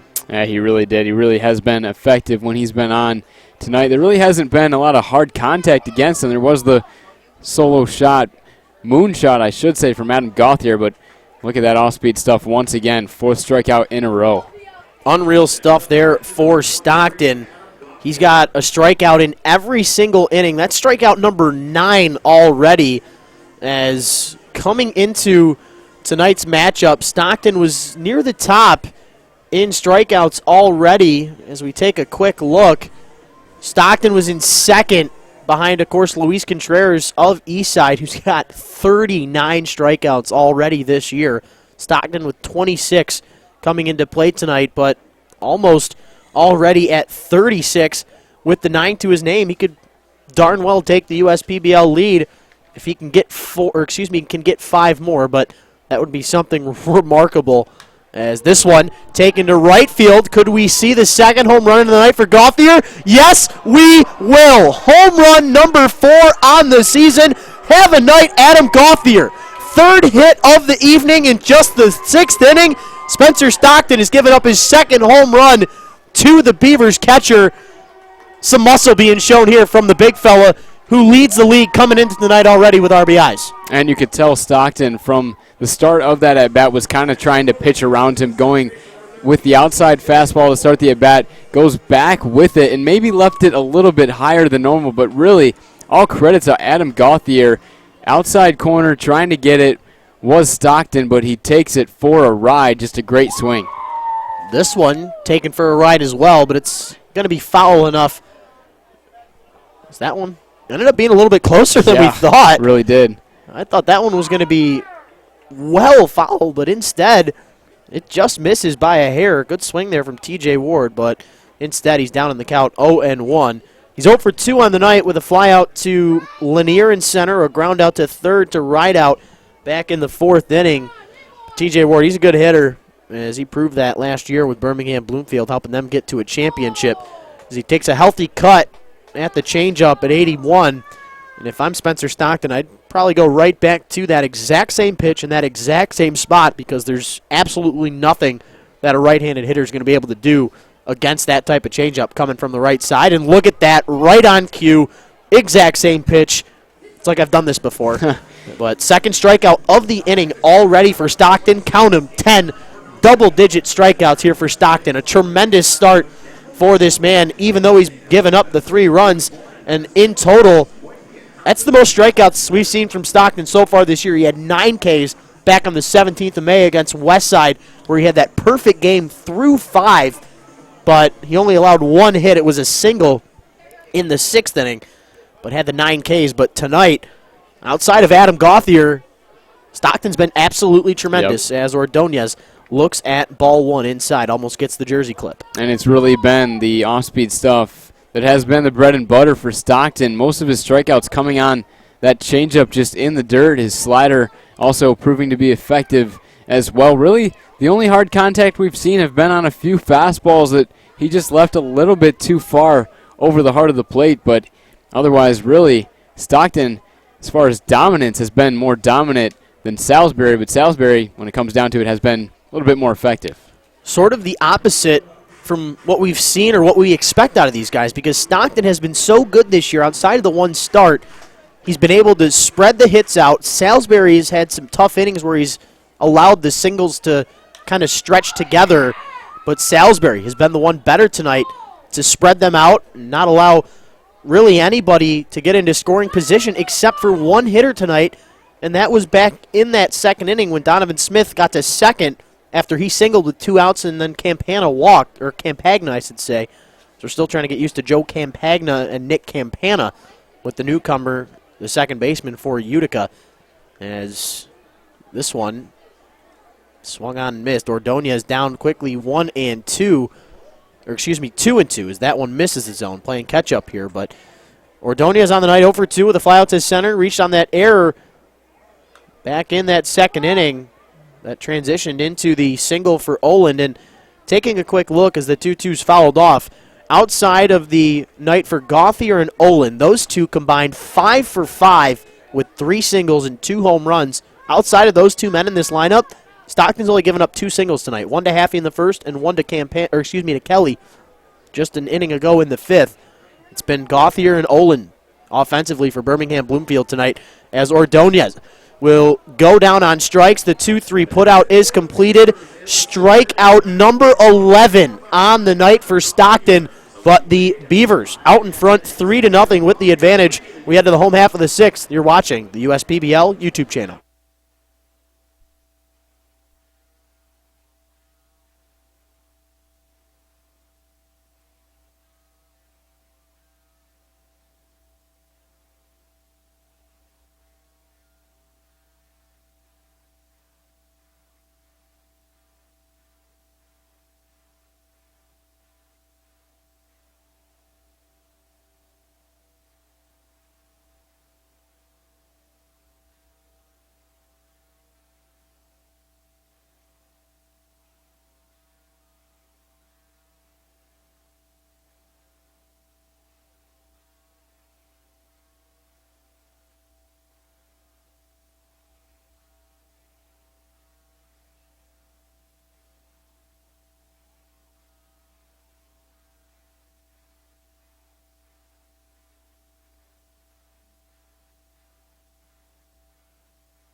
We head to the home half of the 6th. Rich Borland, Leo Ortel back with you. It'll be Latona, Elliott, and Bobo due up for Utica in this one. 82 pitches for Salisbury as he takes the 3-0 lead into the 6th. Latona fouls this one off into the stands. You hear in the background the crowd giving it up for the fan who made that catch in the grandstands as Latona looks at ball 1 in the dirt. Stopped there by the man of the night, Adam Gauthier. And the Unicorns offense just can't seem to really get it going. There's been a couple of walks and 4 hits overall for them, but they really only threatened in that one inning that Rich talked about, which was in the 2nd inning. But otherwise, Unicorns offense has gone kind of cold once again after putting up just the 6 hits last night against the Mammoths. Yeah, quite the turnaround as Latona looks at ball 3 now. That one missing upstairs. Great hitters count. He walked on the 3-1 back in the 3rd inning. Could see it again here. And that's the last thing you want if you're Salisbury, a leadoff walk. The only thing worse than that, maybe a 2-out walk. But either way, Salisbury on the 3-1 stays in the zone as he works the full count, battles back. Mentioned 82 pitches coming into this 6th inning. Had a perfect 4th. Stranded a single in the 5th. Stranded a single and a walk in the 3rd. As well as in the 2nd. And then 1 single back in the 1st. Salisbury, I talked with him prior to this one, as that slides underneath the glove of Austin Farr. Made a good effort to it, but just perfectly placed was that baseball as this one gets past T.J. Ward at 2nd. Sliding in safely to 2nd was Latona. A good throw from Justin Kelly, but it made a 1-hop right past the glove of Ward. There wasn't much he was going to be able to do about that. Had to be a little bit lucky with the way that the field conditions are right now, but in the end, Latona will get the leadoff double and get to 3rd on the throwing error by Justin Kelly. Kind of an interesting situation there. Because if Austin Farr does knock down that ball at first, he at least limits him to just standing on first, but goes down in the books as a double. And now the Unicorns threatening really for the first time here with no outs in the inning. This is when they need to come up big. So Latona over there on third base now, the leadoff man all the way to third. You definitely need to get a run in against Salisbury. Elliott just needs to put it in the outfield grass, whether it's in the air or on the ground. Is Salisbury having to get up on that throwback from Gauthier?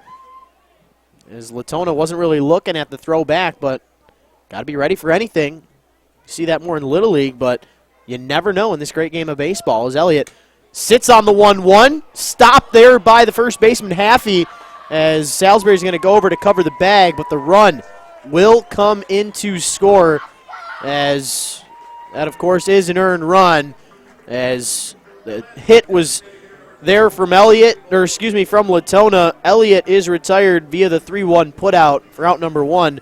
Trey Bobo coming up 0 for 2 on the night. And good base running there from Jimmy Latona. Kind of tough to judge whether that could have been caught at first base by Ross Haffey, but he judged it good enough and kind of able to take a good secondary lead, get himself down the line, and then when he recognized that it was hit pretty soft and did fall, he was able to score. So some good base running there to finally put the Unicorns on the board. So 3-1 is your score.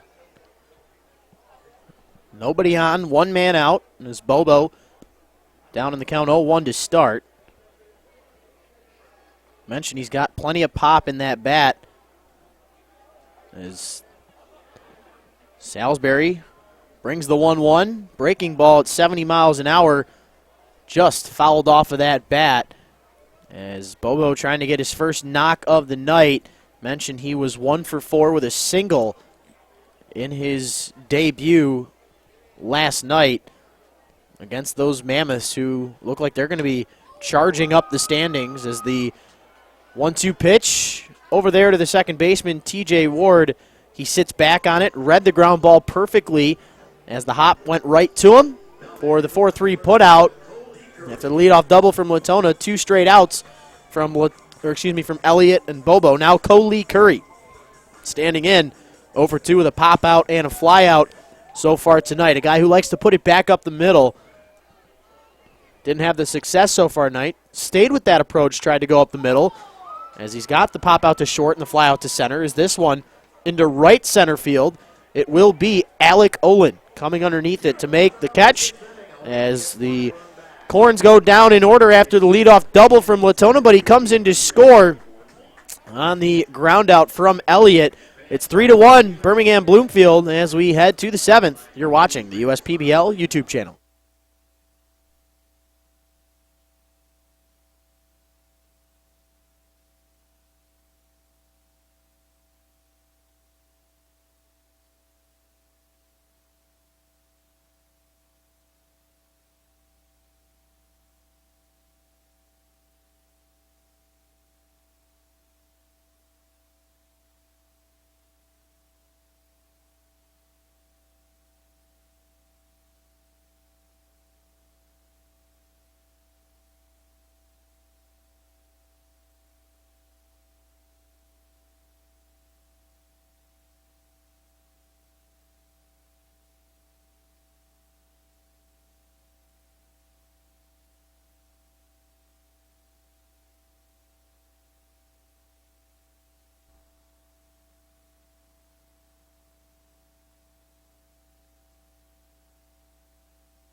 Welcome back, ladies and gentlemen, to the USPBL YouTube channel. Alec Oland, Justin Kelly, Austin Farr, the bottom and then the top of the order due up for Birmingham Bloomfield. In the 7th inning of work for Spencer Stockton, who's got 86 pitches through 6. He's allowed, count them, 3 runs so far on 7 hits.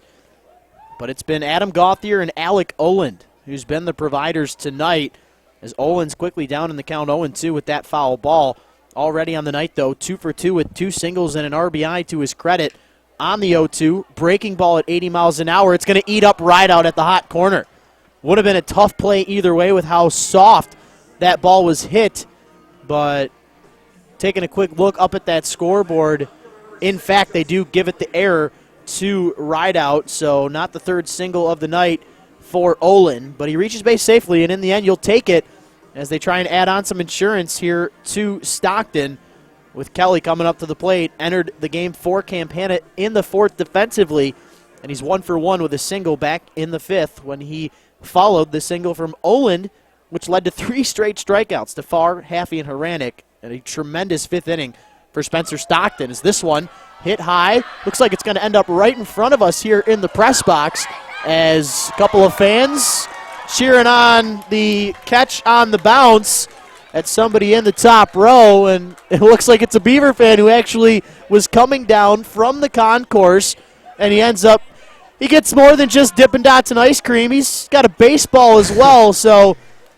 good stuff there from the fan with the Beaver hat, as he's happy. He's got a souvenir, some good ice cream, and a 3-1 lead here for Birmingham Bloomfield, as Kelly ready for the 0-1. The slider getting away from Latona. Without a doubt, a wild pitch there from Stockton, as Olin now in scoring position. Got to be careful here if you're Stockton. You're down already by the 2 runs. Cannot afford to give up anything else because of the way that Salisbury's been pitching. Got to imagine, though, that Salisbury's night will be done as he's at 96 pitches through 6 innings, as we do see a couple of righties getting loose in that Birmingham Bloomfield bullpen. As the count goes to 2-1, Stockton misses away again. And the control really has not been an issue for Stockton. Has not walked a batter yet. Has been really pure dominance, except against at-bats against Gauthier and Oland, like Rich mentioned. But walks have not been a problem for him in this start.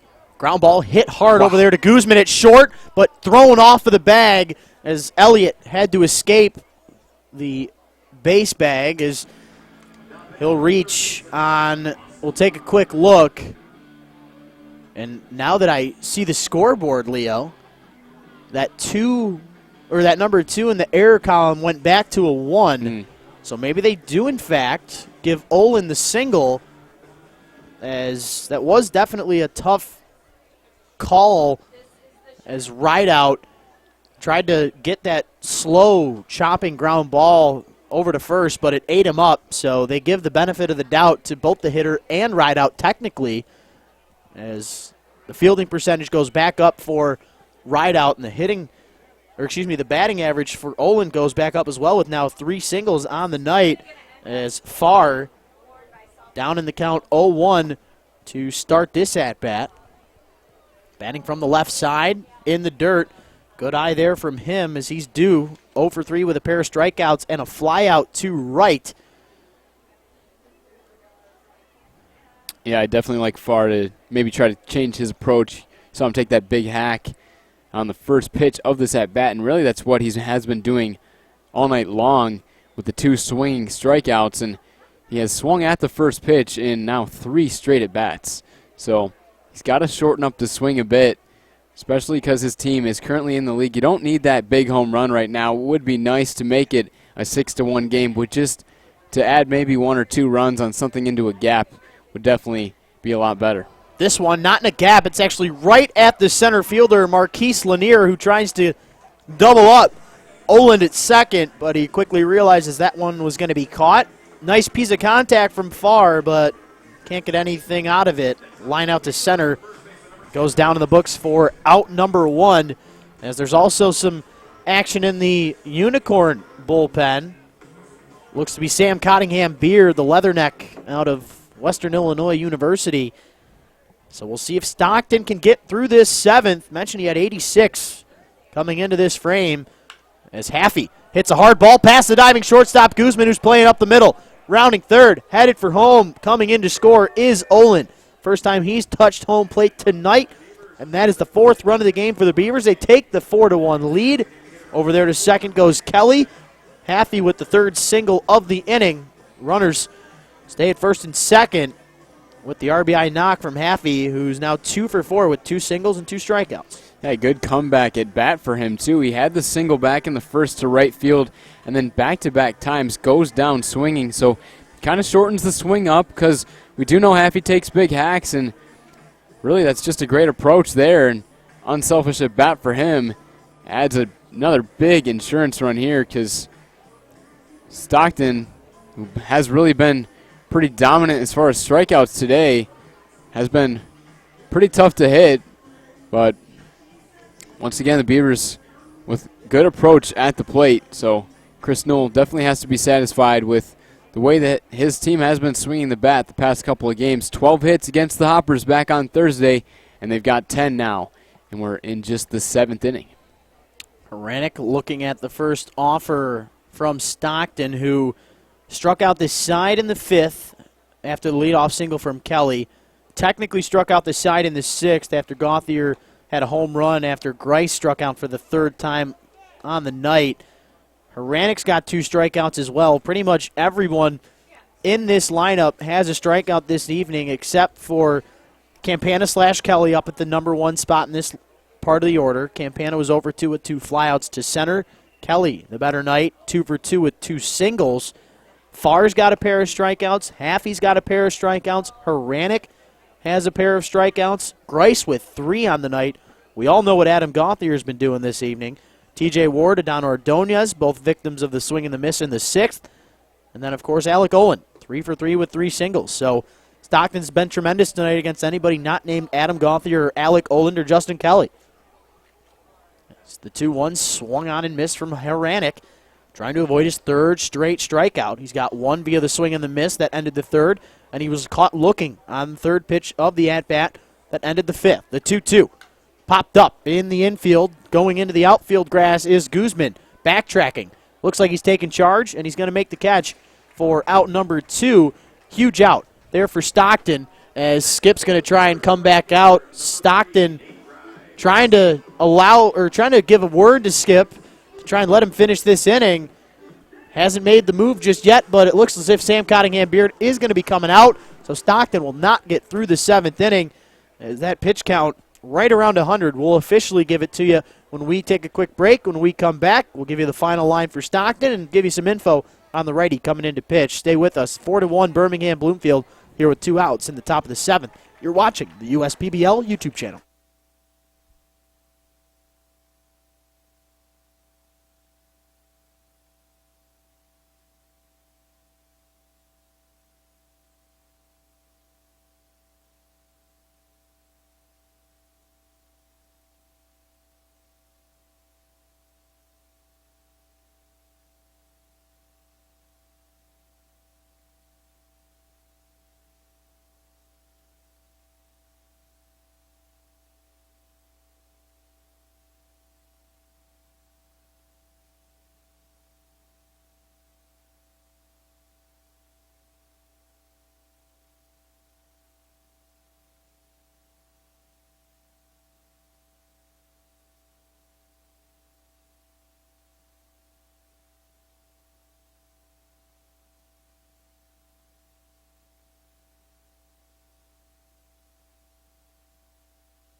Back at it here with Sam Cottingham Beard with the velocity. Back in this situation, which she is used to, late in the game, somewhat close, and plenty of stress on the base pass. As over at second is Kelly, over at first is Haffey. Standing in is Grice, trying to avoid his fourth strikeout of the game. He swings and misses at the first try, and now looks at the second strike here in this one. Sam Cottingham Beard with more velocity than Stockton, as the 0-2 ends up in the dirt away. Overall, Stockton, not a bad night. 101 pitches, 6 2/3 innings pitched. Did give up 3 earned runs on 10 hits. Didn't have any walks, but he had 11 strikeouts, which, of course, is his season high. But you give up 10 hits, that's not a good number. Double-digit hits allowed. Yeah. He was able to spread them out for the most part, but Adam Gauthier with 2 home runs on the evening. Alec Olin 3 for 3 with 3 singles. Justin Kelly coming in late in this one for Campana. He's got a pair of singles. Ross Haffey also with 2 knocks on the night. Overall, kind of skewed numbers there for Stockton as Sam Cottingham Beard comes in, gets the job done as he strikes out Grice. That's the 4th swing and miss strikeout of the night for the Bishop Foley alum. Then we head to the home half of the 7th. Unicorns down by 3. They're trying to get back in this one. You're watching the USPBL YouTube channel.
We are through 6.5 at Jimmy John's Field. Out of stretch time, we go to the home half of the 7th. Donovan Smith, Joe Campagna, and Marquise Lanier do up the 7, 8, 9 hitters for Utica Unicorns, as the day's done for Jerry Salisbury. He goes 6 innings, allows only 1 earned run on 6 hits. Did allow 2 walks, but had 5 strikeouts in the night. A really good job from the left-hander out of Ohio University, as he, without a doubt, outpitched his counterpart Spencer Stockton, who did have 6 more strikeouts than him, but in the end, a better night, as he was able to spread those 6 hits throughout, as the 2-1 to Donovan Smith fouled off as the new arm on the bump for Birmingham Bloomfield. That is the man out of Flint, Michigan, Noah Reed. Yeah, Noah Reed also attended Cornerstone University, and his past year in 2019 with them, his senior season, pitched the team's second best 55 1/3 innings and tallied a 3.42 ERA, a 3-3 record, second on the team with 67 strikeouts, and he also leaves Cornerstone University as the program leader in career strikeouts with 204. So some pretty good numbers there, and those strikeouts coming in just 3 years as the program record. So some pretty impressive strikeout numbers with 204 over 181 and 2/3 innings pitched. So he's a guy that can be used as both a starter and reliever, but the Beavers opt to use him as a reliever in his USPBL debut. And he gives up a base knock to start the Beaver career on the 2-2 pitch. Donovan Smith standing up at second with the leadoff double. So the Corns in business after Salisbury exits this one. Donovan Smith with his second hit of the night. He's got a single and now a double to his credit with this fly out to center in between them. But that's a good start here for Skip Essian's squad, with Campagna and Lanier coming up to the plate, combined on the night, 1 for 3 with a single and a walk between the two. Yeah, and the Unicorns definitely not going away quietly here. They're still in this ballgame, only down by 3, and they're probably very thankful that Jerry Salisbury is out of this game just because of how effective he was against them. Yeah, Salisbury had been tremendous. He's not one to overpower anybody. He's more that lefty that's got all the control in the world. As we mentioned, coming into tonight's action, throws strikes 65% of the time. Salisbury, one of the marquee arms in this league, and he's in line for his second victory of this season, as that 2.89 ERA will dwindle down, as this breaking ball on the 0-1 barely misses the zone from Noah Reed, as the fastball at 93 up and in. Campagna having to duck out of the way of that one as if he was playing limbo. But in the end, ahead in this count, 2-1. And Campagna looking for that first USPBL hit, still reached base on the walk back in the second inning, but he went down swinging in the 5th. 0 for 2 yesterday as he swings through the 2-1 offering. He was 0 for 2 as a pinch hitter yesterday in that 11-2 loss against the Mammoths. So this would be definitely a good time for him to get his first hit here. Try to shorten up the swing, maybe try to send something over to the right side that can at least advance the runner over at this point. See, that's what he looked to be trying to do, but with the off-speed pitch, he ends up hitting it to the hot corner to Austin Farr, who makes a great throw to first, but a tough error there for Haffey as he stares back at the leather, and that ball, in fact, gets out of play, and that brings in Donovan Smith for the second run of the game for Utica. As in the books, that'll go down as an E3 as Campagna gets to second base. That's a tough spot there for the first baseman, Haffey, because that's not an Austin Farr. That was thrown right at the glove. He just could not squeeze onto it, as that's a tough scenario there for Birmingham Bloomfield, who now have the tying run at the plate in this 2-run ball game. See if Marquise Lanier can come through for his team, who we mentioned got his first USPBL hit just a couple innings ago, as he back-to-back chases the elevated fastball. And if I am Noah Reed, I'd take notice of that, and I'd be going exactly right back to that elevated stuff, as Reed trying to desperately get his first out in the USPBL, as the breaking ball gets away from Gauthier. Taking advantage of it is Campagna. He gets over to third, so a tough start for Noah Reed in this one. Yeah, that's just a great read on that ball in the dirt for Campagna to advance there.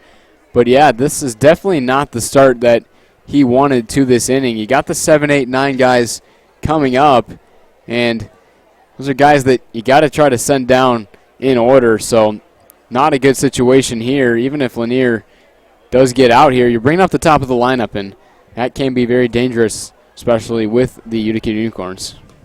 This pitch, you see Reed trying to go back to that elevated fastball to get Lanier to chase, but he has a better approach now with him down in the count with 2 strikes.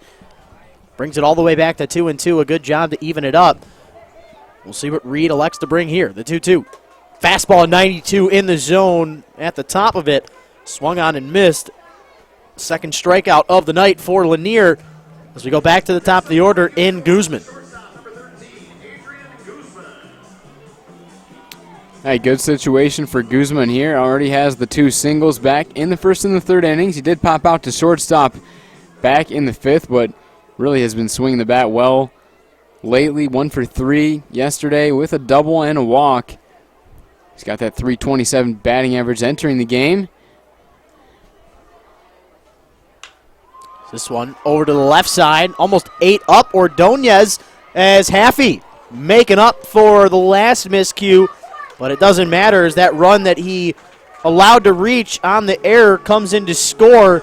All of a sudden, it's a 1-run ball game as the 6-3 putout is recorded for Guzman. He gets the RBI out of it, though, as Smith and Campagna came in to score. And all of a sudden, it's a 1-run game. Noah Reed allowing the 1 earned run, the 1 not.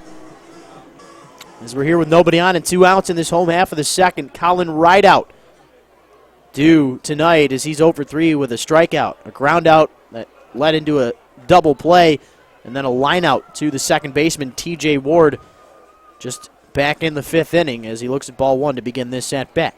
Yeah, tough day for Rideout, not just at the plate, but also in the field. He does have that 1 error as well. He'd like to start a 2-out rally right here. Also, just a great job by Adrian Guzman as that one almost hits him. Just a great approach by Adrian Guzman, just trying to put the ball in play. He knew that if he did, that the runner would most likely score, and obviously he did. And that kind of just shows you the difference between an out and a strikeout can definitely be a big difference. You saw Lanier go down swinging, not able to advance the runner, not able to score the runner. So sometimes there is a good out, and that's basically what Adrian Guzman did right there. He sacrifices the out, adds another run to his team's total, and now it's a 1-run ball game. He's a very smart baseball player. That baseball IQ for Guzman off the charts is he can do it all in the field, and he's been able to turn it around into a very impressive offensive season for him as the 3-0 pitch looked to be ball 4 inside, but home plate umpire Scott Wolendowski had other plans. His Rideout might look at another one just in case. Reed trying to get out of his first inning, but he won't be able to do it here. The 2-out walk gets Rideout on base for the first time tonight. And now Jimmy Latona coming in already with a double, a walk, and a run scored.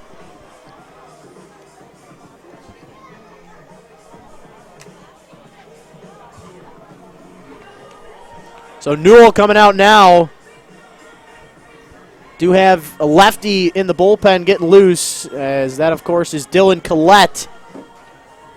One of the marquee relievers in this league, as not going to pull the string just yet is Chris Newell, as he's talking with his battery out there on the bump, and looks as if he's going to allow Reed to at least go this batter here against Latona. The right-hander is, of course, looming on deck for Utica. That would be Dan Elliott, who, of course, is a left-handed batter. So this, without a doubt, is Noah Reed's last batter of the night with the lefty on deck. So if Noah Reed can retire Latona, he'll get out of this 7th inning with the lead and allow Salisbury to still be in line for the victory, which, of course, everybody in a blue uniform tonight is hoping for, trying to get their guy's 2nd win of the season.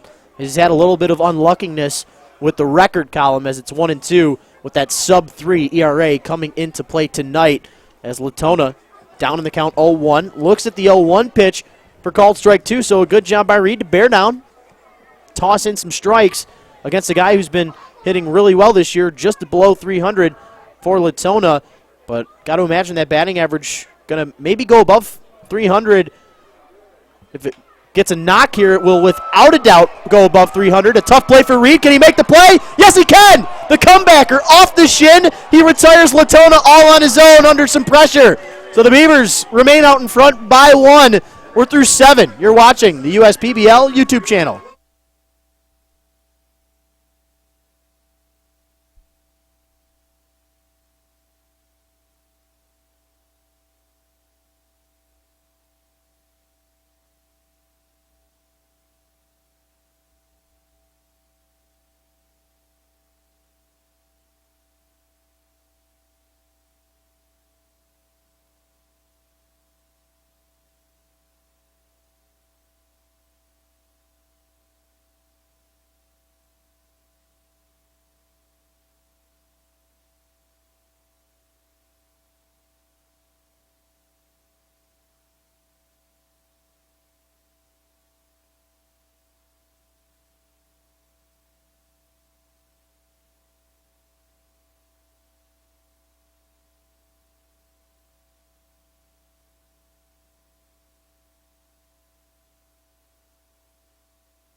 We head to the 8th.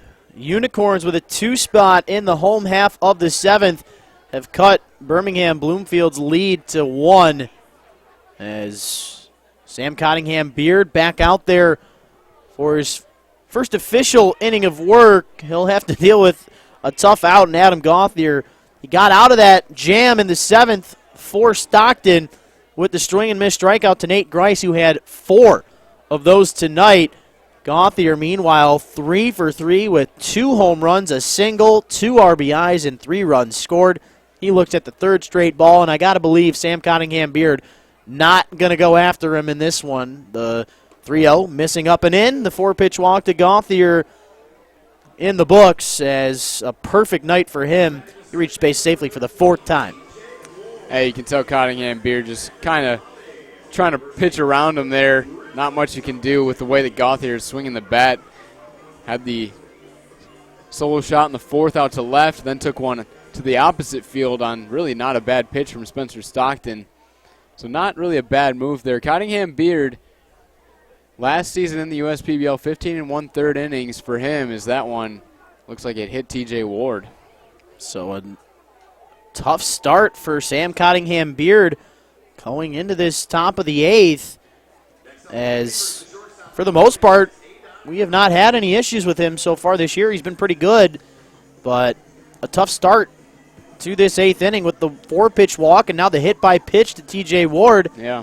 Adon Ordonez coming in today, 0 for 3 in this one with a fly out to center, a strikeout, and he reached on that error back in that 2nd inning. And Cottingham Beard came into this outing with 9 innings pitched this season, 4 earned runs, just the 2 walks to 9 strikeouts. So striking out about, or just exactly, I should say, 1 batter per inning. Control has not really been an issue for him. Really wasn't for him last year either. He didn't rack up a 10 innings at just 15 1/3. 15 strikeouts and 4 walks, so kind of a similar type of line for him with kind of a high ERA. You love to see this, the sacrifice bunt going down in the books for Birmingham Bloomfield, and Chris Newell starting to see that, Sam Cottingham-Beard struggling.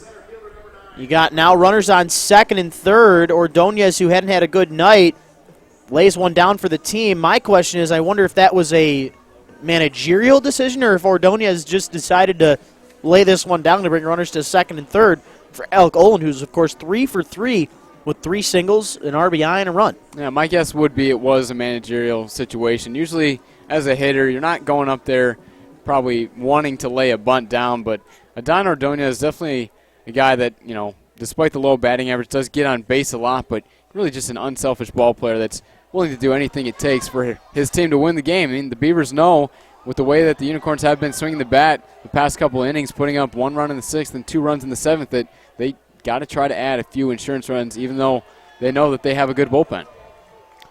So the foul ball hit there from Olin. Down in the count, 0-1 to start. And boy, does Sam Cottingham-Beard need an out, as he's got just the one with the sacrifice from Ordonez now, as the 0-1 looked on by Olin. Evens the count up at 1-1. He hasn't seen more than 4 pitches in an at-bat. That was back when he singled in the 2nd. And he's down in the count 1-2 for the first time tonight. He was down 0-2 when he singled in the 7th. So you know he can get it done under pressure. And I'll tell you right here and now, outside of Adam Gauthier, wouldn't want anybody else up at the plate other than Alec Olin, who's not started in every game for Birmingham Bloomfield, but he's got 11 hits coming into tonight's action. Now 14 as Sam Cottingham-Beard tries to get him to pull the string, but a good job there from Olin to understand where he was at in this count, and he lays off the off-speed pitch from Beard. And he's battling well in this at-bat, not just with his takes, a couple of foul balls, and really some good swings. He's not really out in front or behind. He's just right on the ball, but just missing it, so we'll see if he can put one in play here. Won't be able to put it into play right now. That one fouled off behind our heads in the press box. But can Alec Olin keep his night perfect with a tremendous opportunity up at the plate? A couple of Beavers in the dam. Sam Cottingham-Beard desperately needs a strikeout to Olin, because if the ball's put in play, without a doubt, a run's going to come in to score, barring something crazy. The 2-2. Ground ball up the middle. It's going to get to Guzman, who throws this one over to Elliott for out number 2. The 6-3 put-out recorded, but the RBI coming in as Gauthier scores for the 4th time tonight. Gauthier alone outplaying the Unicorns offensively. Yeah, really just not much you can do, and that's where the leadoff walk comes back to haunt you. As we have mentioned the stat before, quite frequently, if the leadoff batter in the inning does walk, there's a pretty high chance that he is going to score. So, you do pitch around Gauthier hoping that, he doesn't hit another home run as the runner takes off for third. There's not going to be any play there. Had a very big jump on that one. Little defensive indifference there. Yeah.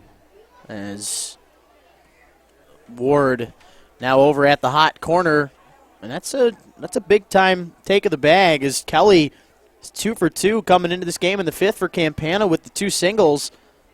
If the runner's on second, it's not a guarantee that he comes in to score on a base knock, but now at third, all Kelly needs to do is find a hole, whether it's in the ground or in the air, to drive in the 6th run of the game for Birmingham Bloomfield as he takes the 2nd consecutive pitch out of the strike zone. He's ahead 2-0.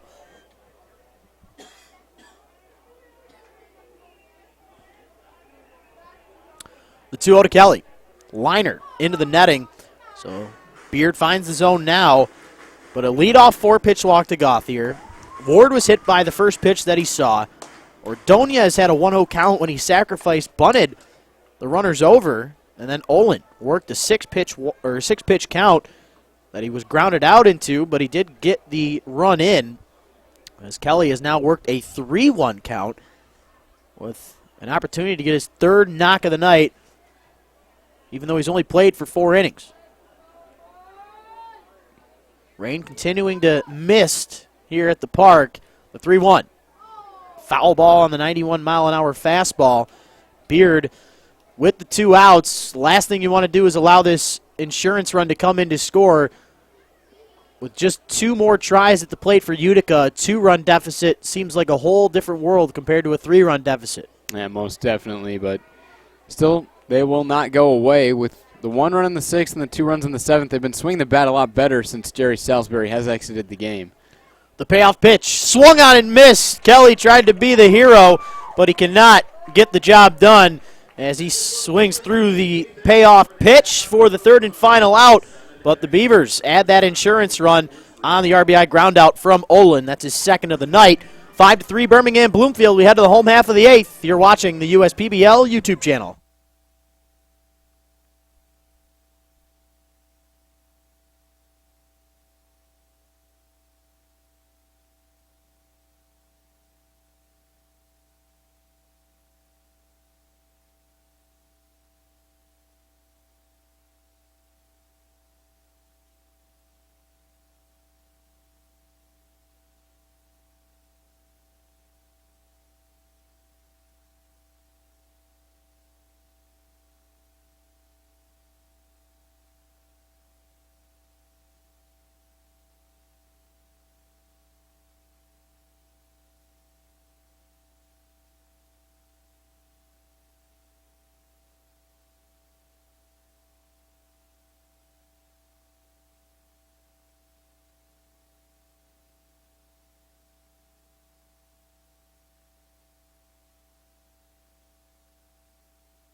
We head to the bottom of the 8th.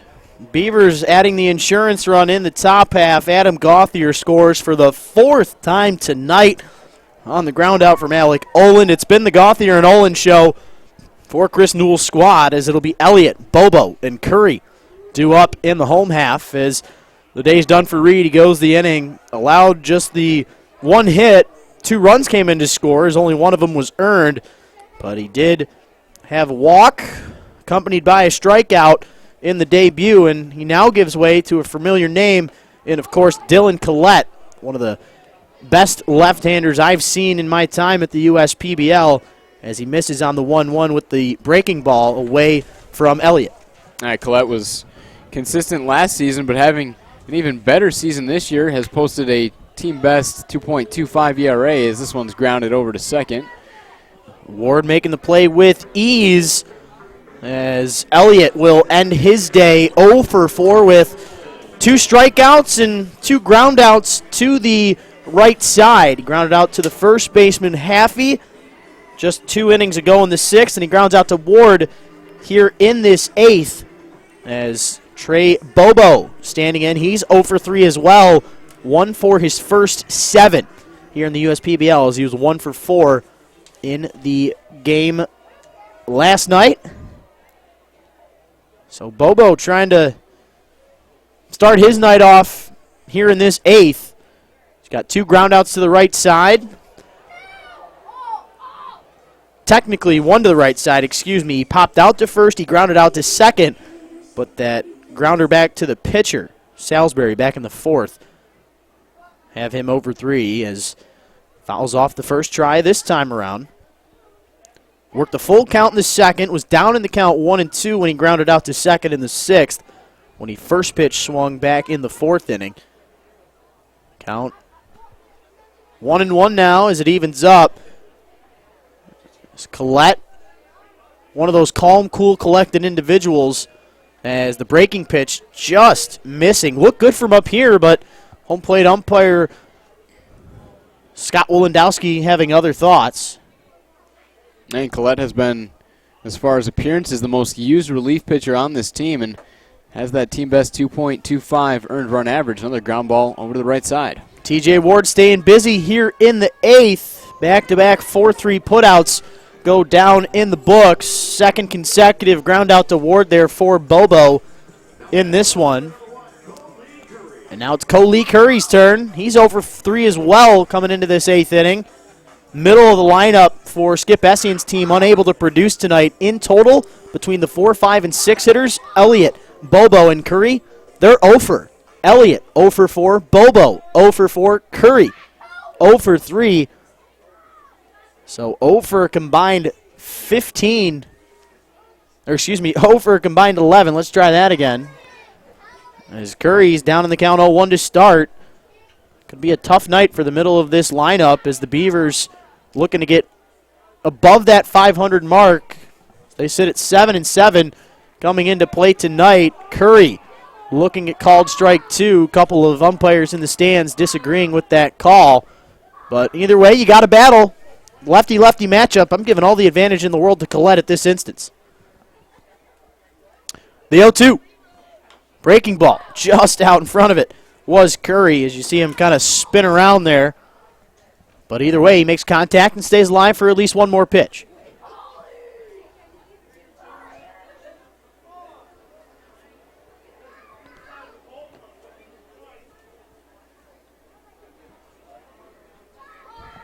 Been a fun night at the park. Beavers with 1 in the 2nd, 1 in the 4th, 1 in the 6th, 1 in the 7th, 1 in the 8th, as they've been able to spread the offense throughout. And with the lead maintained throughout this entire game, Salisbury, of course, in line for the victory. As Curry, again, the pitch inside to him. This time he gets out of the way of it for ball 1. And then Collette trying to mix it up. Goes outside with the slider, but Curry another good eye. So he works the count 2-2. He was down 1-2 in the count when he popped out to the shortstop back in the 2nd inning, but he flew out to center in the 4th and in the 6th on the first pitch as he'll strike out, swinging and missing for the first time tonight. A perfect 8th for Dylan Collette. As we head to the 9th, the Beavers will have the 2, 3, 4 hitters, Farr, Haffey, Haranek, due up to add some insurance in this one. You're watching the USPBL YouTube channel.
We head to the final frame. Beavers out in front by 2. It's 5-3 as Sam Cottingham Beard out there for another inning of work. It'll be Austin Farr, Ross Haffey, Jack Haranek due up as this ball hit hard. It's been a tough night for Elliott at the first base bag, but he comes through with the unassisted putout in this one. Tough night for Austin Farr, 0 for 5 with 2 strikeouts, a flyout, a line out, and now a ground out. take the positive out of it. He was able to at least put the ball in play for most of his at-bat, over two.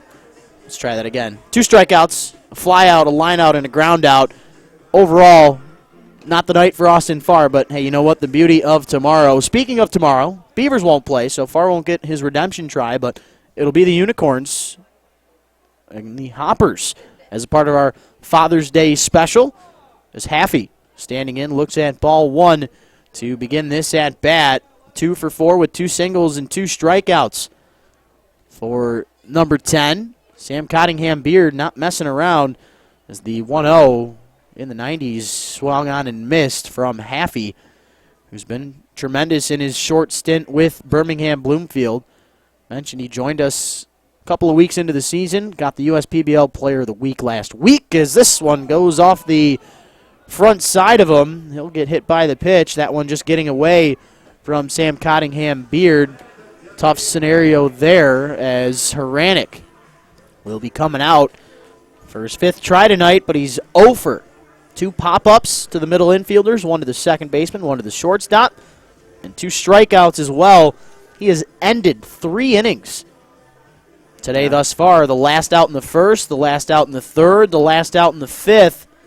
Stockton, a weird line. How often do you see double-digit strikeouts and double-digit hits allowed? Not too often. Not often. Definitely. Yeah, Haranek, kind of a tough day at the plate for him. I talked to him before the game. He's really changed around his approach this year as he grounds one over to the first baseman. Could be a double play over to second. Back to first. Sam Cottingham Beard can't hold on to it, but I believe Haranek made it either way as the 3-6 putout is recorded at second. Haranek reaching on the fielder's choice.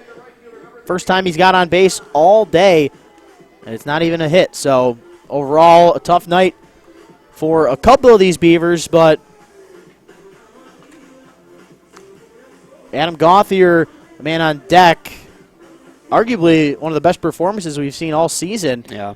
And then a night to forget for your boy Nate Grice, as he is 0 for 4 with 4 swing and miss strikeouts. I don't know how often we've seen a 5 strikeout game for a hitter. I've never seen one in the USPBL. And my goodness, taking a look at the platinum sombrero, believe it or not, it's happened to 2 former MLBers 2 separate times. You've definitely heard of the one name, Sammy Sosa, as well as Ray Lankford, the only players to hit for a platinum sombrero more than twice. So some wild stuff for the platinum sombrero, as Grice just 1 swing and miss away from the 5th of the evening. A night to forget for him. Even though his team's up 5-3 here in this 9th inning, he led off the 2nd, the 4th, and the 6th with swing and miss strikeouts, and then ended the 7th with 2 runners on, and Grice will have his 5th K of the game via the swing and the miss. That is tough stuff there for the hometown kid. But the Beavers out in front by 2. We head to the home half of the 9th, 5-3. You're watching the USPBL YouTube channel.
We head to the bottom of the ninth. Beavers out in front by a pair. It'll be the 7, 8, 9 hitters.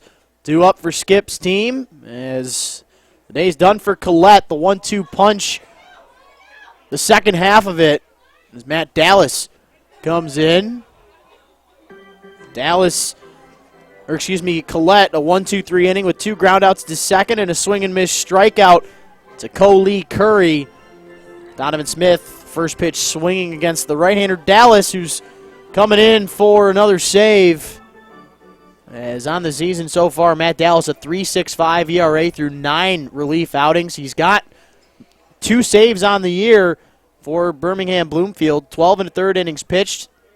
Had that one tough outing 2 Sundays ago against the Eastside Diamond Hoppers when they were down by 5 runs, 7-2 going into the 9th inning. They put up a 6 spot and win 8-7 in walk-off fashion. And if there was no rain today, I guarantee you that ball was probably going to be caught as Alec Olin hesitantly laid off of that. Of course, Nate Grice with the defensive change when Campana came out. Olin went to center. Grice went from left to right. Grice conservatively trying to stay behind that baseball, because if he dives for it and can't make the catch, could very well be a triple or a inside to Parker for Donovan Smith. As Joe Campagna, his day is all said and done.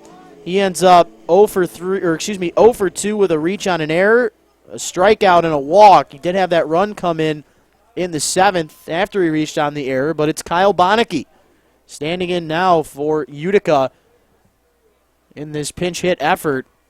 Bonneke, who had been batting at the top of this lineup for a lot of the season, but the numbers dwindling down a bit. He's batting now just 200 through 15 starts, 11 for 55 with 10 runs scored.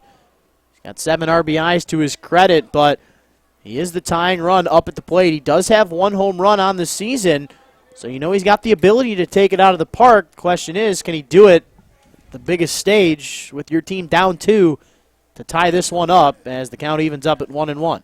Bonneke was actually in the leadoff spot yesterday against the Mammoths, went 0 for 2 with a walk and a run scored, but not having quite the same success that he did last season.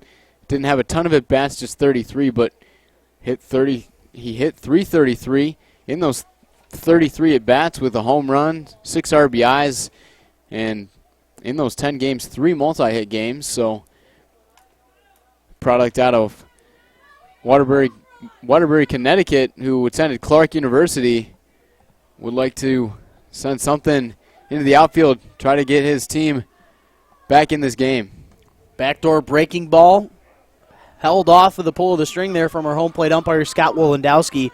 A tough one to lay off of because it did look good with the swoop of the pitch, but a really good job there from our home plate umpire to not ring up Bonneke, because that ball did, in fact, break just late. It's a real good call there in a crunch time situation. See what Dallas comes back with on the 2-2. I'm expecting the high heat. It said 93, and then it jumped to 106 on the radar. So I'm guessing that one was 93 miles an hour, not 106, as a little glitch there. But either way, Bonneke fouls it off, stays alive for at least one more. 1 man on, nobody out. Donovan Smith trying to get into scoring position. The 2-2. Fouled off, flared down the left field line. It's out of play. Quickly, Dallas trying to make something happen, but 6 pitches already in this at-bat to Bonneke, and maybe that's part of the reason that Skip decided to put him in this slot. He's a guy who knows how to see pitches, works the count, as he's doing so here. Is Dallas trying to battle against this lefty. The 2-2. Fastball outside corner looked good. Man, that was close, but Scott Wolendowski right on top of it here with all these close calls. As the count now rung full, would you be shocked to see a hit and run in a situation like this?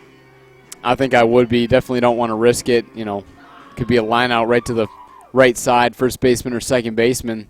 Then you turn 2, and you're pretty much sunk at that point. So I don't think you would see it here, but look at that. So the hit and run in the books, as Smith's going to have to... not go back to first, and it ends up dropping. Are you kidding me? Out there in left, making the miscue is Kelly. And that is a tough spot here for Birmingham Bloomfield, as officially I think they did mark that an error for Kelly. So runners on first and second.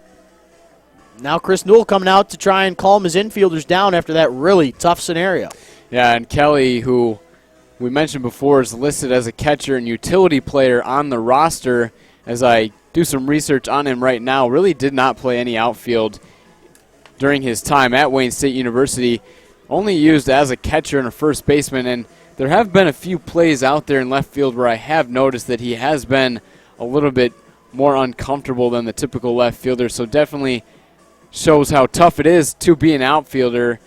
So Kelly kind of thrown in that role as kind of a last-minute type of thing, as Nick Campana exited the game early, as we mentioned before. Not sure what was really going on with Campana, but Kelly kind of just thrown out there in left field because the Beavers really don't have a ton of options in the outfield. So that one could prove to be costly, as it will be another pinch hitter here. Nicholas Rose, the left-hander, will look for his first USPBL hit.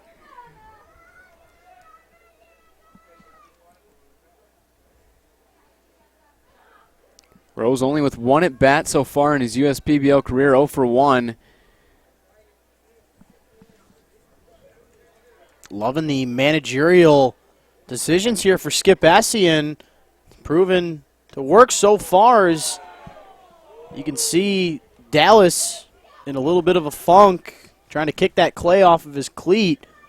And you see him now using that rubber scraper to try and really get it off, as he really digs in on the bump, as you can clearly see that. Rose trying to be a hero with nobody out and 2 men on. The winning run at the plate. At the moment, the tide's starting to turn for Utica, as the 1-0 swung on and missed, chased the Cheddar upstairs. The count evens up at 1-1 for the newcomer Rose.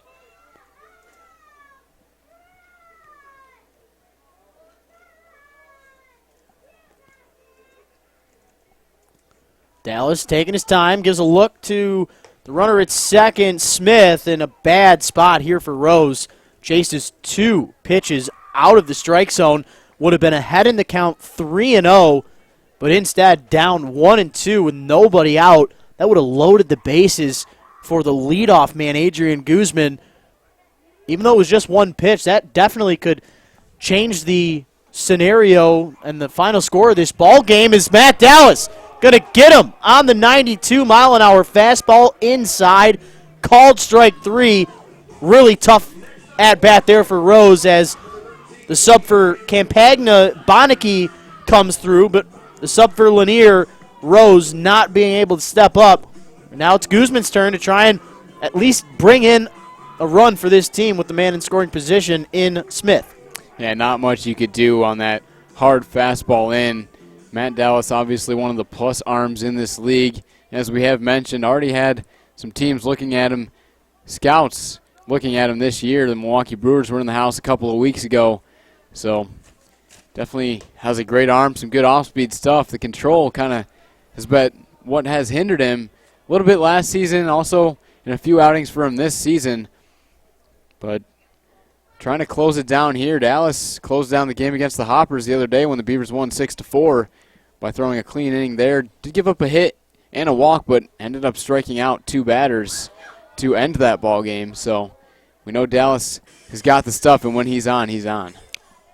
So a little confusion here. We had 0-1 on the scoreboard on the YouTube channel, but it said 1-0 up on the board on the big screen as Guzman fouls off the second pitch of the at-bat.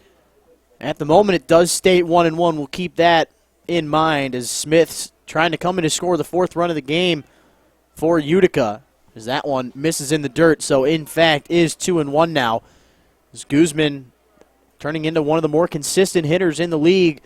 At one point, batting about .220 on the year, bumping all the way up to .327 in the last couple of weeks. got to imagine we're going to be seeing him more at the top of the lineup compared to in the 9th spot if he can continue this trend. Already 2 hits on the day so far. Had 2 hits through the first 3 innings, a pair of singles, but since then a pop out to shortstop and a ground out to shortstop. So if my name's Adon Ordonez, I'd be ready to try and end this ball game on a certain ground out as the count stays at 2-2. Now that ground out did drive in the run. It was, I think, first pitch swinging for Guzman in that at bat as well. So it was a good approach for him just to try to drive in that run, which could end up being a big one if the Unicorns can come back here, but only time will tell. The beauty of being able to throw mid-90s, you get instances like that. You got to be ready for the mid-90s stuff, but when you drop something in there like that, completely unfair for the opposition, and Guzman goes down via the strikeout for the first time all night. That's a big pitch there from a big-time player in Matt Dallas to get the second out. After a leadoff single and an error from the left fielder Kelly, Matt Dallas has been able to bear down, get through it, and mow down these bottom to top parts of the order with back-to-back looking strikeouts. Can he do it to ride out here to end the game? Would be a clutch scenario for his 3rd save of the season. So the Unicorns down to their final out. Tying run is on the base pass. This is what you play the game for, both Dallas and Rideout. First pitch swinging. This ball into center. Looks as if it's going to end it. Out there in center is Olin. Makes the catch for the 3rd and final out. And the Beavers, for the first time, move into the 2nd place spot in the standings as they get above 500 for the first time all year, as the Unicorns drop their 2nd straight here this weekend, as they will have to play 3 games in 3 days, with the conclusion on Father's Day tomorrow against the Eastside Diamond Hoppers. But overall, really interesting game. Had a little bit of everything. Spencer Stockton will get his 2nd loss of the season, even though he had 11 strikeouts and no walks in the contest. Gave up 10 hits in the ball game, 3 earned runs, 4 total, as Jerry Salisbury will move up to 2-2 on the season. Just 1 earned run on 6 hits allowed through 6 innings pitched. He allowed 2 walks but struck out 5 in the contest. Reed, Collette, and Dallas mowing down the competition in the rest of the game. But the day belongs to Adam Gauthier, who singled in the 2nd, came in to score, hit solo shots in the 4th and the 6th, and then walked on 4 straight pitches to lead off the 8th inning and came in to score the 5th run of the game for his team. He scored 4 of the 5 runs. Is Adam Gauthier your player of the game without a doubt. Overall, Leo, your thoughts on this great baseball game? Yeah, really, we didn't see much production from the top of the lineup of the Beavers, but really it was the bottom that was able to get it done. Like you said, Gauthier coming around to score 4 times with the 2 RBIs, driving in himself twice with really some bombs of home runs, really some no-doubters for him, one to the opposite field and one that he pulled down the line. But also Alec Oland with a couple of RBIs in the 9th spot, but Chris Newell has to be very happy with the way that his team has performed in the past couple of games. They had that 6-4 win against the Hoppers on Thursday, and they earned the 5-3 win against the Beavers here today. The bullpen once again shutting them down with Reed, Collette, and Dallas after another great start from Salisbury, finally able to move back to 500 at the 2-2 record, like you said, but definitely a great day for the Birmingham Bloomfield Beavers. Even with the weather kind of iffy throughout the day, we end up getting the game in, which is, of course, the most important thing. But a really interesting spot here in this season, as the Unicorns had been in charge all year long, but they dropped 2 straight in their 3-game set for the weekend. They're going to try and get their first win of the weekend coming up tomorrow. So you see the Mammoths with a big night last night, even though they're in last place. They're starting to turn things around. And then the Beavers with the slow start to the year, starting to get things going up at the plate, as it'll be an interesting one tomorrow. The 2 teams that sit right in the middle of everything with the most on the line at this point in the season will go at it, as the Unicorns take on Eastside, even though the Unicorns dropped this one. But for my broadcasting partner, Leo Ortel, my name's Rich Borland. We'll see you tomorrow with the pregame show at 12:50. But for your Saturday night, hope it's a good one for the rest of it. You stay classy.